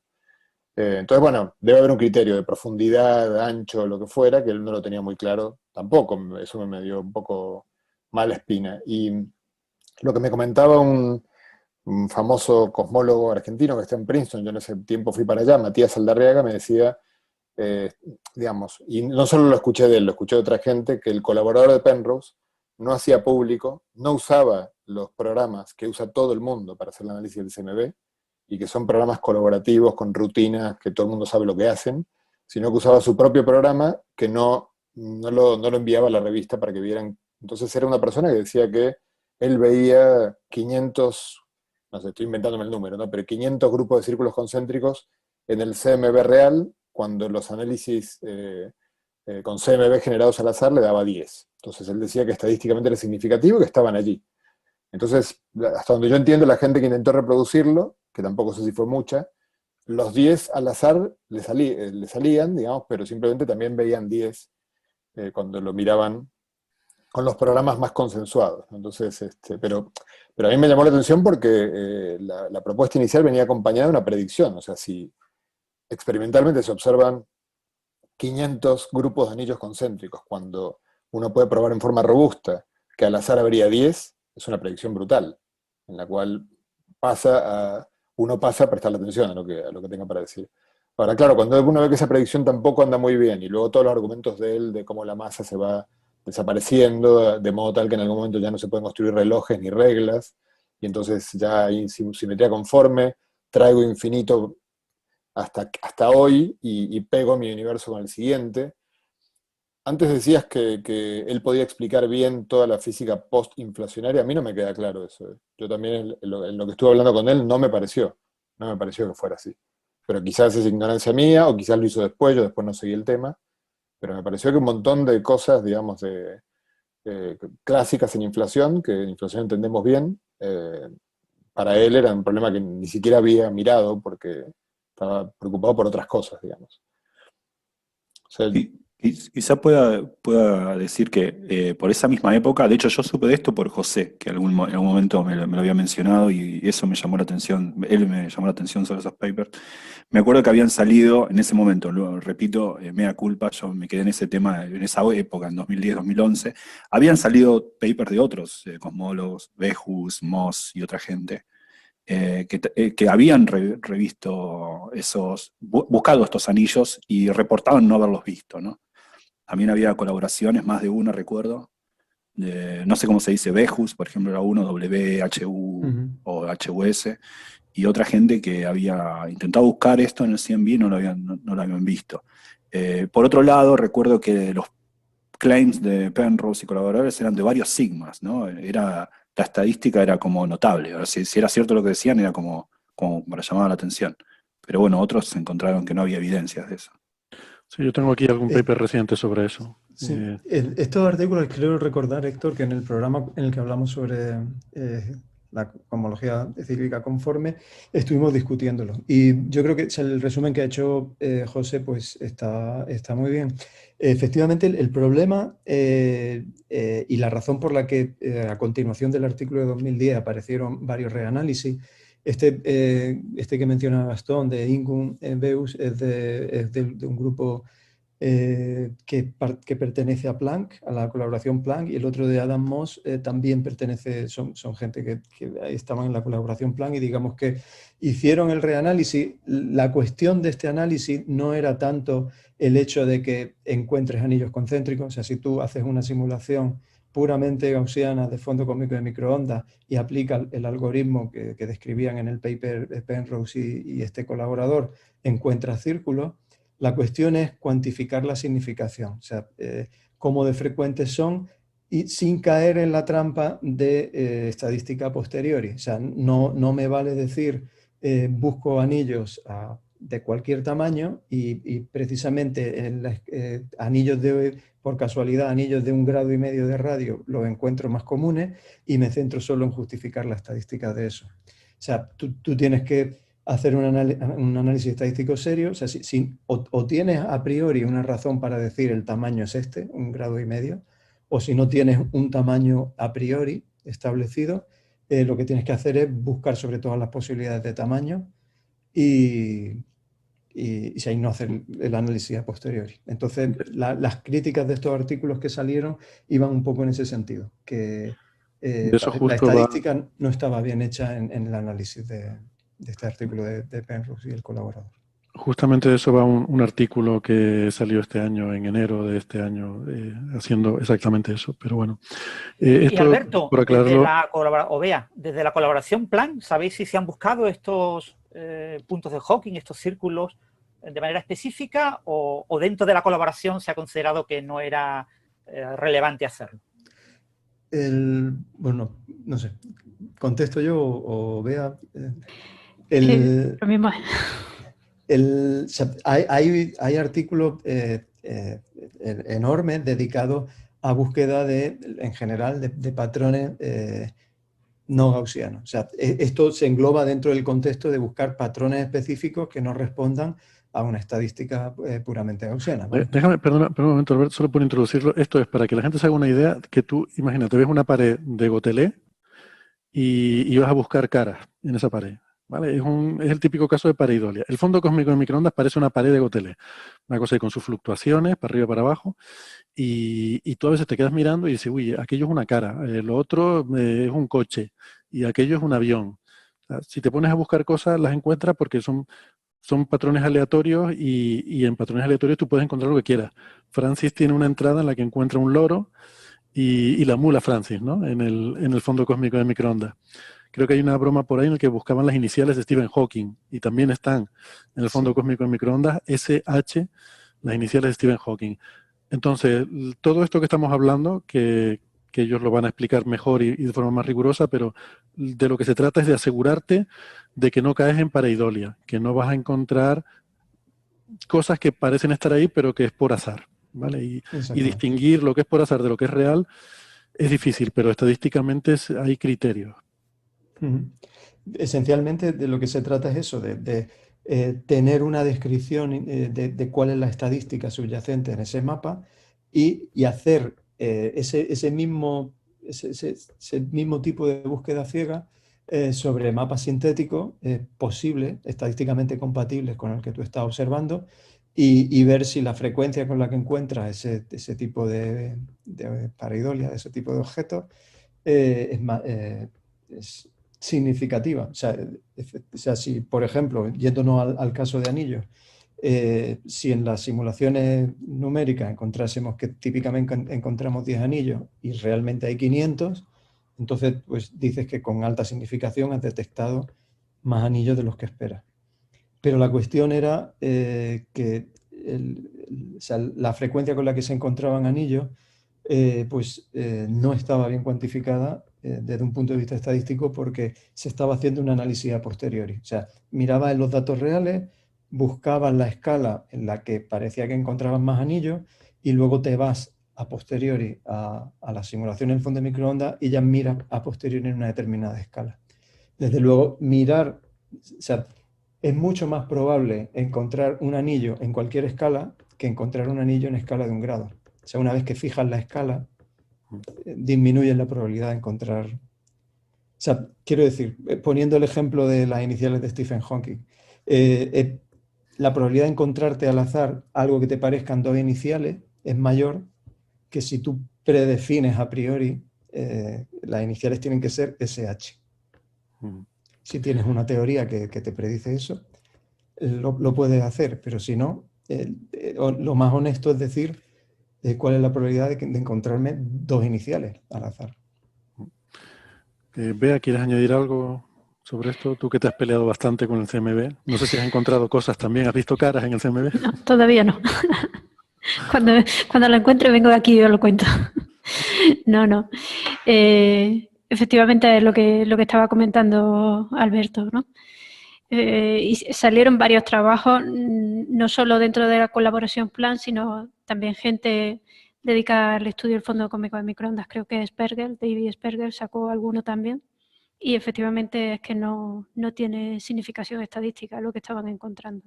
Así que recuerdo al menos 3 que eran gente relacionada con Plan, no estrictamente dentro de la colaboración, que ya lo ha mencionado Alberto lo que se ha hecho dentro de la colaboración, pero sí gente ligada que vieron que efectivamente no había nada.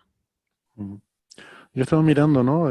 Ahora estos días, como íbamos a hablar de Penrose, pues mira algunos de los papers recientes sobre estos los puntos de Hawking y está en el archive el suyo, el de Penrose con otros 3 coautores que son polacos. Bueno, el primero, Daniel Ann, es de Nueva York y luego hay otros 2 polacos que creo que son sus colaboradores anteriores en todo este asunto. Y como digo, este paper lo enviaron en 2018 y justamente deben haber tenido un montón de problemas con el referí, pues por eso, ¿no? Por intentar justificar que realmente es una detección robusta. Ahora ya hay una 4ª versión en el archive que es de marzo de este año, que sí que tiene pinta que se va a publicar. Y Héctor, ya se publicó en MNRAS, en Monthly Notices, el 18 de mayo de 2020. Ah, vale, perfecto. Pues mira, no había visto la publicación formal, pero sé que estaba en el archive. Y respecto a los colaboradores, una cosita, era Gursadian o Gurdasian, no me acuerdo el colaborador con el que hizo los análisis. Meissner, me acuerdo que sacó un trabajo respaldando. En principio Meissner creo que, bueno, era independiente de Penrose, respaldó inicialmente los datos de Penrose y se ve que ahora se asociaron en este último trabajo. Ah, de acuerdo.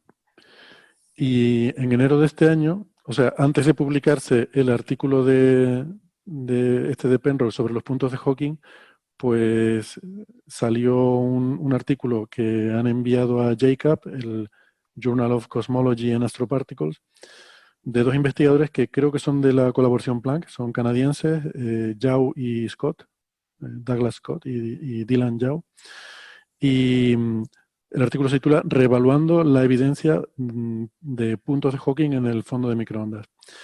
Y en este artículo lo que dicen es justo lo que estaba explicando José Alberto, que, bueno, ellos dicen que han hecho todo el reanálisis, el mismo que el grupo de Penrose, y que sí encuentran lo mismo, o sea, que esos anillos están ahí, ellos lo confirman, pero que no están de acuerdo con la interpretación porque lo que dicen es que cuando marginalizas sobre tamaños, quiere decir que tú permites que haya todos los posibles tamaños, como decía José Alberto, entonces la significancia estadística se te queda en algo así como una sigma, un poco más de una sigma de que tengas esos anillos. Es decir, que la probabilidad de que te aparezcan anillos de cualquier tamaño es compatible con que lo que ellos han encontrado es compatible con que sea prácticamente azar a poco más de una sigma.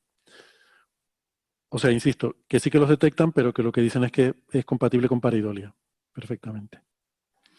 La palabra clave aquí es hablar de exceso de anillos. Es decir, anillos vas a encontrar. La cuestión es si encuentras exceso frente a los esperados. Es decir, yo hago simulaciones de un fondo cósmico de microondas aleatorio, meto anillos ahí, y veo cuántos tendrían, meto anillos no, hago las simulaciones de un mapa aleatorio, le aplico mi algoritmo y veo cuántos anillos salen. Y lo que tengo que demostrar es que en el fondo cósmico de verdad sale un exceso, salen más anillos de los que saldrían por puro azar. Por puro azar van a salir anillos, y van a salir loros y van a salir mulas. La cuestión es que salgan más de los que se esperaría por puro azar. Es un poco la clave estadística. Y en este artículo en JCAP lo que dicen es que no, que está a una sigma. Y además hacen otra cosa que me pareció interesante, que es un test adicional, porque dicen, bueno, vamos a ver qué pasa con la polarización, ¿vale? Porque con Planck tenemos por lo menos los modos E de polarización, hay una cierta medida, y dice, bueno, en los sitios donde hay anillos en el mapa de intensidad, ¿hay algún tipo de estructura en polarización?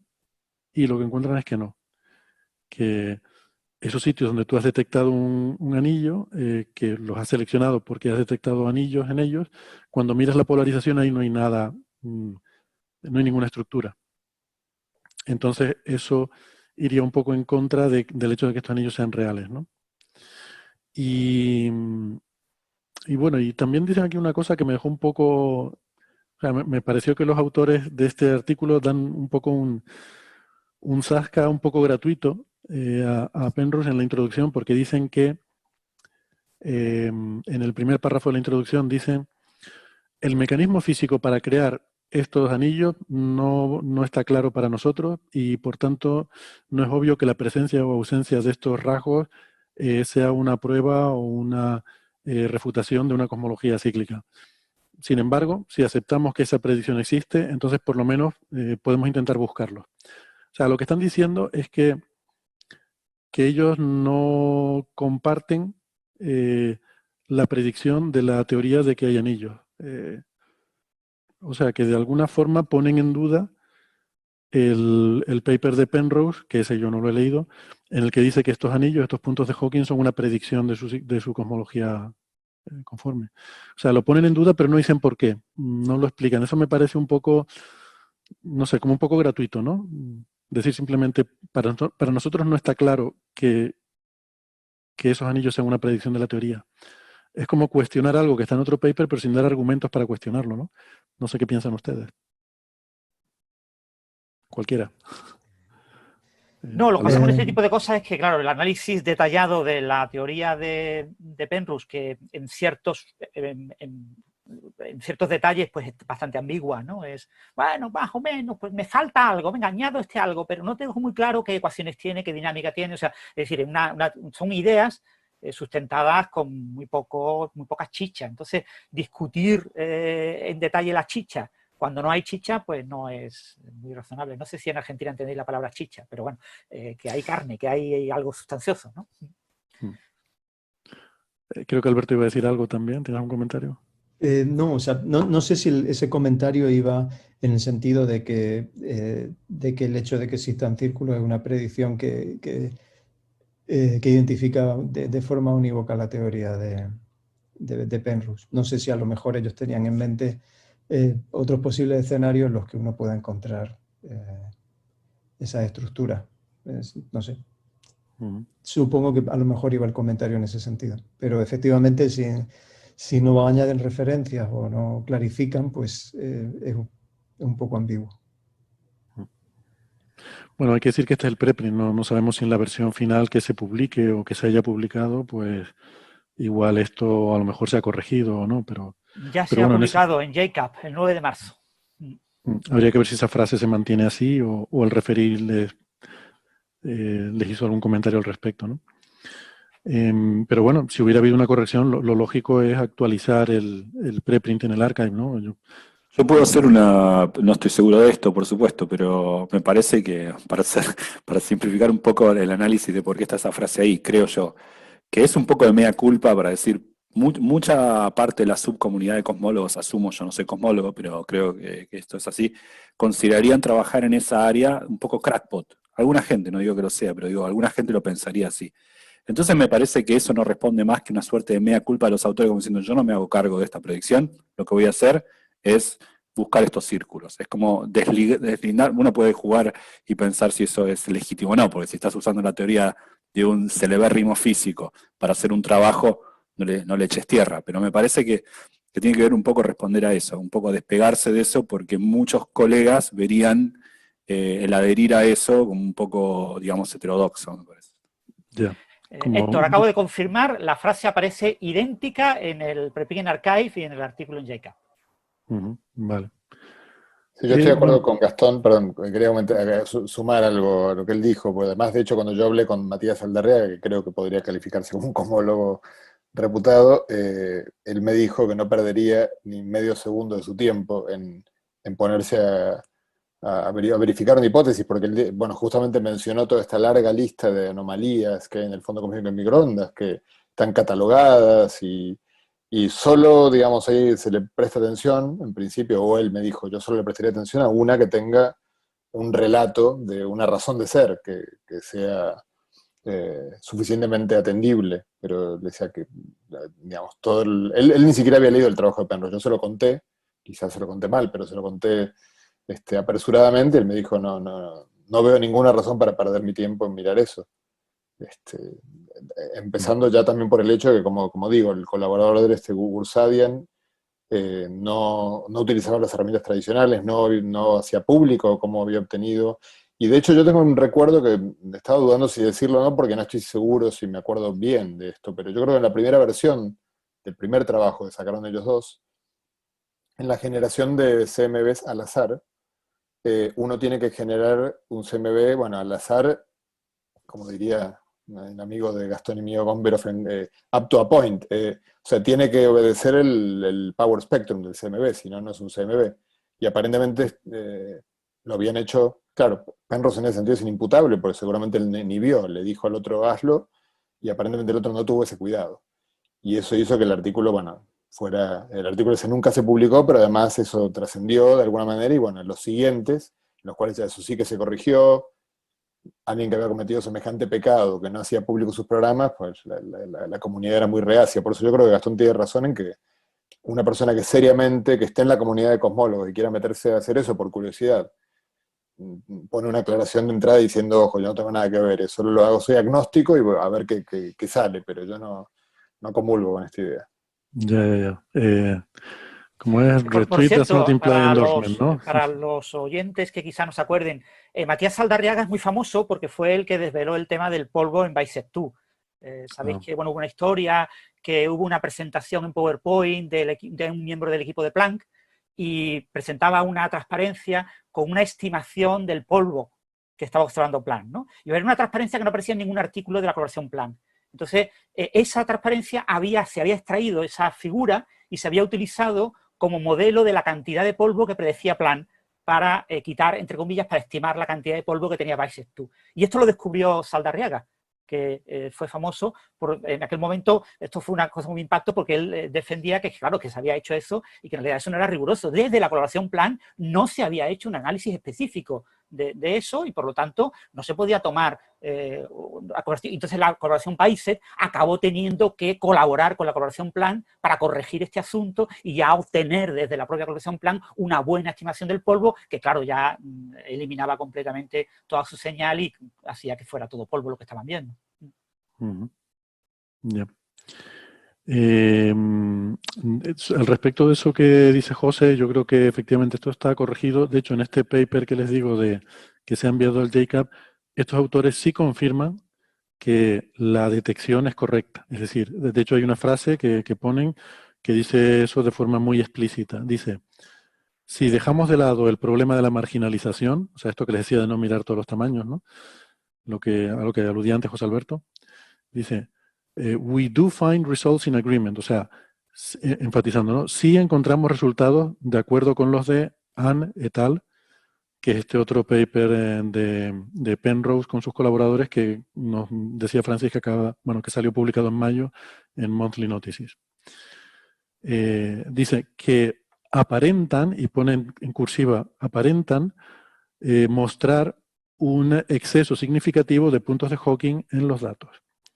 Y pone aparente entre cursiva porque luego lo que ellos desarrollan a lo largo del paper es justamente esta idea de que de que cuando tú marginalizas sobre todo los tamaños, o sea, cuando tienes en cuenta que puede haber anillos de cualquier tamaño, pues entonces te sale que tu detección es lo esperable en un campo aleatorio.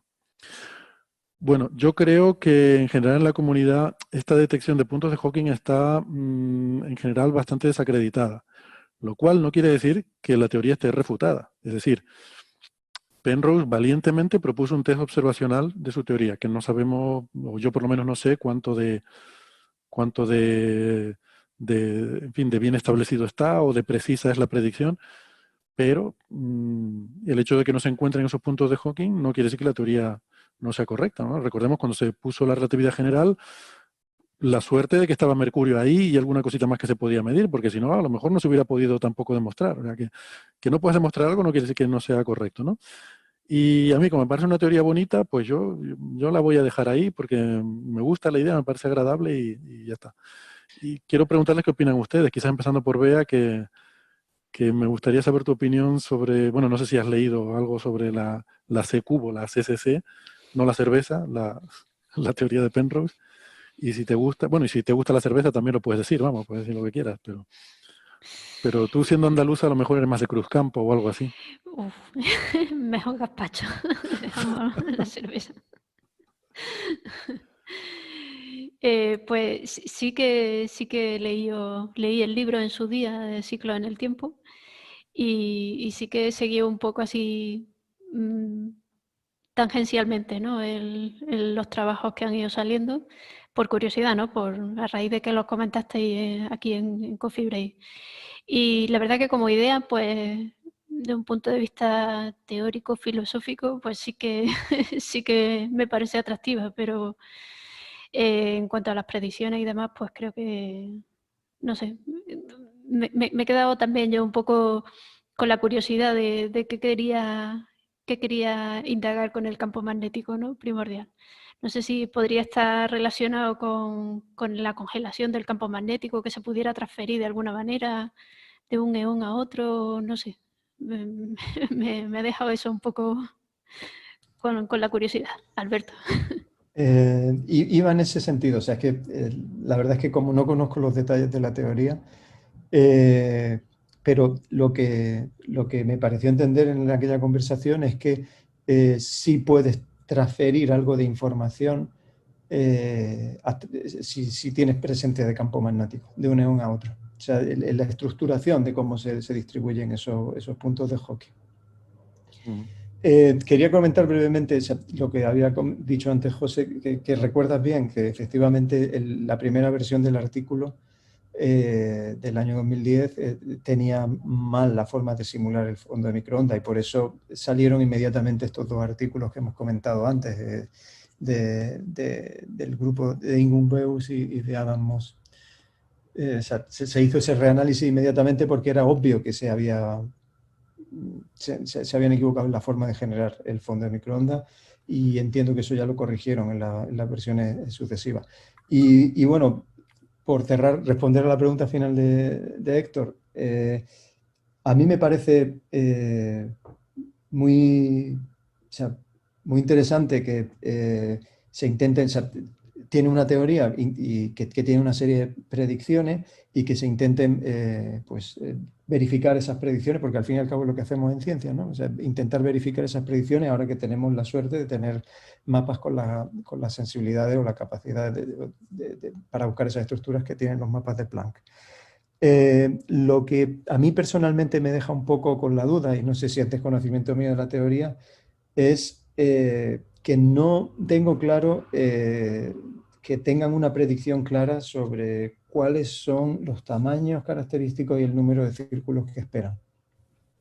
Porque, bueno, según decía José, parece que no lo tienen claro, ¿no? Porque José le preguntó directamente por eso. Sí, pues, de y a mí eso me parece esencial, porque en el análisis de Planck, efectivamente, por el hecho intrínseco de que el fondo cósmico de microondas responde a una distribución, no es determinista, bueno, tiene una distribución subyacente que lo genera y va a tener un ruido estadístico. O sea, uno puede decir que con una cierta incertidumbre no tenemos más anillos concéntricos de los que de los que tendríamos de forma natural en el fondo cósmico de microondas. Nosotros tenemos una cierta varianza, que se llama varianza cósmica, por el hecho de que solamente observamos el universo desde un punto, desde nuestro lugar en el sistema solar, ¿no? Entonces, el hecho de tener esa varianza intrínseca, pues nos hace que a lo mejor, pues, dentro de esa teoría cíclica conforme, es que no entiendo, o sea, si el exceso de círculos que predicen, imagínate que esa teoría predice que va a haber un círculo visible en todo el cielo, o 10, eso no sería distinguible. No predice, digamos, no creo que tenga ninguna predicción numérica porque supuestamente esos círculos son, o sea, habría que saber cuántos agujeros negros supermasivos hay en el universo, calcular la probabilidad de que dos alguna vez se fusionen, y de hecho los círculos concéntricos es cuando dos se fusionan y más tarde se vuelve a fusionar con un tercero. Bueno, supongo que sí se puede hacer estimaciones, me imagino si uno conoce la densidad de estos en el universo, pero ahora mismo no se tienen esos datos. Yo, si, digamos, fíjate que arranqué diciendo, y esto me da cierta autoridad moral, arranqué diciendo que Penrose es un genio, y sin embargo voy a cuestionar que se pueda llamar teoría la Conformal City Cosmology, porque, digamos, verdaderamente cuando entiendo que sí es un conjunto de ideas, pero yo creo que deberíamos reservar el nombre teoría para algo robusto, riguroso, y yo creo que las ideas de Penrose son muy seductoras, usan como punto fuerte el argumentos de entropía, que es un tema que siempre lo obsesionó a él, y luego usa también como su argumento fuerte instrumental la simetría conforme, porque también es un punto, o sea, él usa los puntos en los cuales él es fuerte y siempre la han obsesionado, y decide que esos son, digamos, de alguna manera los puntos en los cuales están las certezas inconmovibles y todo el resto está en discusión. Y eso es algo que no, bueno, yo creo que no es compartido por prácticamente nadie, o sea, es una idea seductora porque sí, a mí me recuerda un poco los trabajos de un compañero un poco mayor que él, de sus años del doctorado en Cambridge, que fue Michael Atiyah, ¿no? Cuando hizo anunció los últimos, también uno podría decir que Atiyah estaba muy mayor, pero no creo que sea no creo que sea el caso, o sea, de verdad yo no creo que fuera que había perdido. Yo conozco a un físico cubano que le decía que es un gran físico matemático, que era como ayudante de Atiyah en los últimos años, y él me contaba, no es que Atiyah hubiera perdido la razón, digamos, simplemente que se empezó a obsesionar son gente muy brillante. Cuando tiene gente, nosotros en nuestra comunidad tenemos la posibilidad de conocer a mucha gente muy brillante, te das cuenta que es un peligro, porque una persona muy brillante te demuestra cualquier cosa. Dale un enunciado en el que esté convencido y te lo va a demostrar. Y lo podemos ver con Einstein. Bohr 2 veces enunció, al menos que yo conozca, 2 veces enunció la no conservación de la energía. Y estoy seguro que Bohr estaba convencido de ello. Y la segunda lo hizo después del paper de Minetter. O sea, hay un montón de... Dirac murió convencido de que su hipótesis de los grandes números era correcta y que estaba comprobada experimentalmente. Y no creo que ninguno, que fuera una cuestión de que perdieron su capacidad cognitiva. Simplemente que son seres humanos que también tienen sus... Y además que necesitan, insisto, yo creo que este es un punto que me gusta mencionar porque la gente cree que cuando uno dice que una persona es un genio está diciendo algo positivo. Y en realidad es una tragedia ser un genio. Es una tragedia celebrada por el público. Pero es una tragedia. Ostras, Es como, esta es la frase del episodio. Sí, o sea, a ti que te gusta el baloncesto, es como si tú, imagínate que mides 2,45 m y entonces, bueno, tienes una exitosa carrera como baloncestista y fantástico y la gente tiene el póster en su casa tuyo, pero tú sabes que el resto de la vida, midiendo 2,45 m, va a traerte más sinsabores que alegrías, digamos. Y de alguna manera estos genios son, yo creo que en alguna curva de Gauss, no sé exactamente en cuál, pero son seres totalmente por fuera digamos, del promedio de la población, y que de la misma manera yo creo que se vive como una tragedia en cierto sentido el hecho de que en algún punto, o sea, pierdes el equilibrio de ponderar, o sea, siempre te parece, le pasó a Newton, le pasaba continuamente. Newton pensaba que todo el resto de la gente eran idiotas, salvo él. Entonces, claro, ¿quién le iba a decir a Newton, has metido la pata? No, era imposible hacerlo. Y Sí, yo creo que a Penrose le pasa algo parecido. o el mismo Hawking, ¿no? Una persona que sé bien que José y yo en particular admiramos muchísimo, y Sí, Hawking claro. también, ¿no? Hawking, uno puede probar que está equivocado, porque dijo A y no A muchas veces, así que cualquiera sea la respuesta, también se equivocó. Y es una persona que también uno podría, no sé, me parece un poco fútil también atacar a Penrose por su especulación o sus errores. Qué sé yo, desde Aristóteles en adelante tenemos ejemplos de cuán influente, influyentes son, ¿no? Estos tipos. Qué sé yo. No sé si podemos ni de Aristóteles, pero qué sé yo, nadie conoce a Aristóteles. Pero Einstein diciendo que no existía. Einstein nunca entendió la covariancia, dijo una vez un amigo mío, profesor de Nueva York, ¿no? En el sentido de quien se confundía entre cambio de coordenadas y la existencia de ondas gravitacionales, qué sé yo. Y uno no va a atacar a esta gente No, por claro, esos pero por desaciertos. eso mi afirmación de que no es una teoría es casi diría por cariño a Penrose para protegerlo, porque no es una teoría, o sea, es un conjunto de ideas que, por supuesto, si mañana se encuentra alguna de las evidencias que él dice de forma categórica, cambio lo que estoy diciendo radicalmente. Pero es que así en eso consiste la ciencia, o sea, no en un conjunto de ideas seductoras dichas por alguien muy influyente y ya está, ¿no? Si luego tiene que tener algún tipo de respaldo experimental, preferiblemente, pero incluso yo que soy teórico no tenía ningún problema en que fuera teórico el respaldo. Pero tampoco lo tiene, porque justamente su idea no cuadra bien con nada, digamos. Entonces, no es que es algo que explica algo y luego se ajusta mejor que algunas otras teorías preexistentes. No.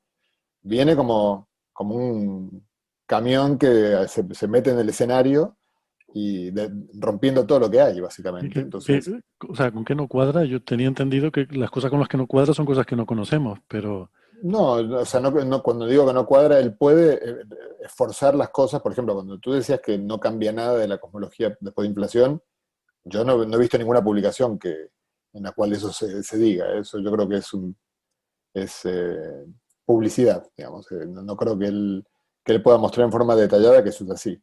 O sea, yo le preguntaría a Penrose, demuéstrame, o sea, tenemos la famosa curva del espectro de potencia, ¿no? Que es una curva, digamos, que ha permitido demostrar de manera muy fuerte muchísimas ideas de la cosmología. Bueno, que él muestre cómo calcula él esa curva. Bueno, pero quizás se refería también al hecho de resolver problemas cosmológicos que resuelve inflación, como el problema de los horizontes. Del momento que uno establece una relación causal con el león anterior, el problema de los horizontes es ipso facto, está resuelto. Quizás se refiere a eso, ¿no? Al hecho de que algunos problemas resueltos por inflación son también Bueno, resueltos. eso puede ser, pero eso no se valía en el siglo XX, en el siglo XXI, que uno tiene esas comprobaciones. La Claro. cosmología ya tiene, digamos, tenemos cosmólogas observacionales, de verdad, con datos que son mucho más difíciles de. O sea, ya no yo creo que en el siglo XX cualquier cosmología que inflara valía más o menos, era muy poco lo que se pedía, pero ahora ya no. Entonces, y yo no he visto ninguna publicación, ni creo que la haya, en la cual Penrose muestra que es capaz de explicar concretamente y luego todas sus ideas digamos, lo que sí conocemos con la cosmología convencional, con lambda CDM. O sea, yo creo que son palabras nada más, pero que en ninguna parte están hechas.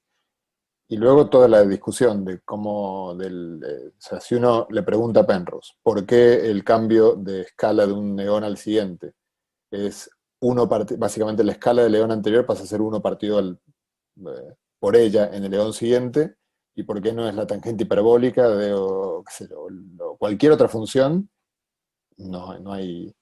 Yo se lo pregunté, ¿eh? Y me dijo, bueno, que sea, malo será. Si hubiera sido gallego me hubiera dicho malo será. O sea, son muchas cosas que son seductoras, yo no lo niego. O sea, a mí me encantó cuando él vino, insisto, puse a algunos alumnos, yo quería ver concretamente si era cierto lo de o sea, yo obviamente le creo a Penrose, si él me dice que ve estadísticamente en forma significativa los anillos concéntricos, creo que me está diciendo la verdad. Entonces me pareció una predicción que sería un resultado de los más importantes de las últimas décadas de la ciencia, casi diría, si fuera cierto eso. O sea, demostrar que hubo un eón anterior es una cosa, no sé, que lo pone eso en el descubrimiento del siglo. Y además él está dando una charla pública diciendo que él lo pudo ver en forma categórica. Pues dije, no puedo creer esto, o sea, tengo que poner urgentemente a aprender esto porque ha cambiado la ciencia entera. Ahora, cuando uno luego ve que la gente que sí sabe hacer estos cálculos ve que no, te dice, no es cierto, entonces ya se queda, se le sale, se pierde, se queda colgando la brocha, como diríamos en Argentina, no sé cómo se dice en España, pero supongo que es parecido, ¿no? Cuando un pintor le quitan el andamio y se queda sujeto del pincel. Sí, sí. Bueno, cogido con alfileres, quizás sería la expresión, o algo está cogido con pinzas, pero José, se suponía que tú eres el que iba a venir a defender a Penrose y su idea. Es que lo estoy defendiendo. El que no se entendió que lo estoy defendiendo. Por eso te dije que teoría no. No, justamente. O sea, por eso puse los Lo ejemplos. del cambio de escala, o sea, yo entiendo, puede ser el que quieras. Quiero decir, puede ser el que tú quieras que te funcione en el sentido de que si un eón futuro, pasando la película a la velocidad adecuada y con las escalas adecuadas, te da un universo, ese es el universo. O sea, la cuestión es que hay una fase del universo en la que las escalas son irrelevantes. Entonces, desde ese punto en que las escalas son irrelevantes, tú puedes decir que eso es una inflación de algo muy pequeño que se está expandiendo muy rápido. Porque como las escalas son irrelevantes, yo, al menos así es como lo entiendo, pero no sé si es que no lo he entendido bien. Y lo que luego sí que es verdad que hay cosas que parece que están un poco forzadas, ¿no? Por ejemplo, eso de que la masa tiene que tender a cero, eh, que, no sé, que las partículas tienen que ir perdiendo masa a medida que el universo se va llenando de energía oscura, ¿no? Eso parece un poco extraño, pero bueno, yo insisto, no entiendo estas cosas, pero en la introducción de ese paper decía que eso se puede encajar en el modelo estándar, eh, cambiando el grupo de Poincaré por el de De Sitter. Bueno, es como cambiar un principio básico y según él, pues todo el modelo estándar queda igual, salvo que aparece esa dependencia de la masa con la energía oscura del universo, ¿no? Todo esto suponiendo que es una constante cosmológica, esa es otra, que hasta ahora no hemos dicho que no lo sea, pero eso sería como una primera hipótesis de partida todo esto asume modelo estándar, relatividad general y cosmología lambda CDM. O sea, asume una constante cosmológica. Y había otra cosa más que yo ahora, es que estaba tratando de recordarla, la voy a decir como me la acuerdo, no me acuerdo el detalle, pero era importante para Penrose que la evaporación de los agujeros negros violara unitariedad.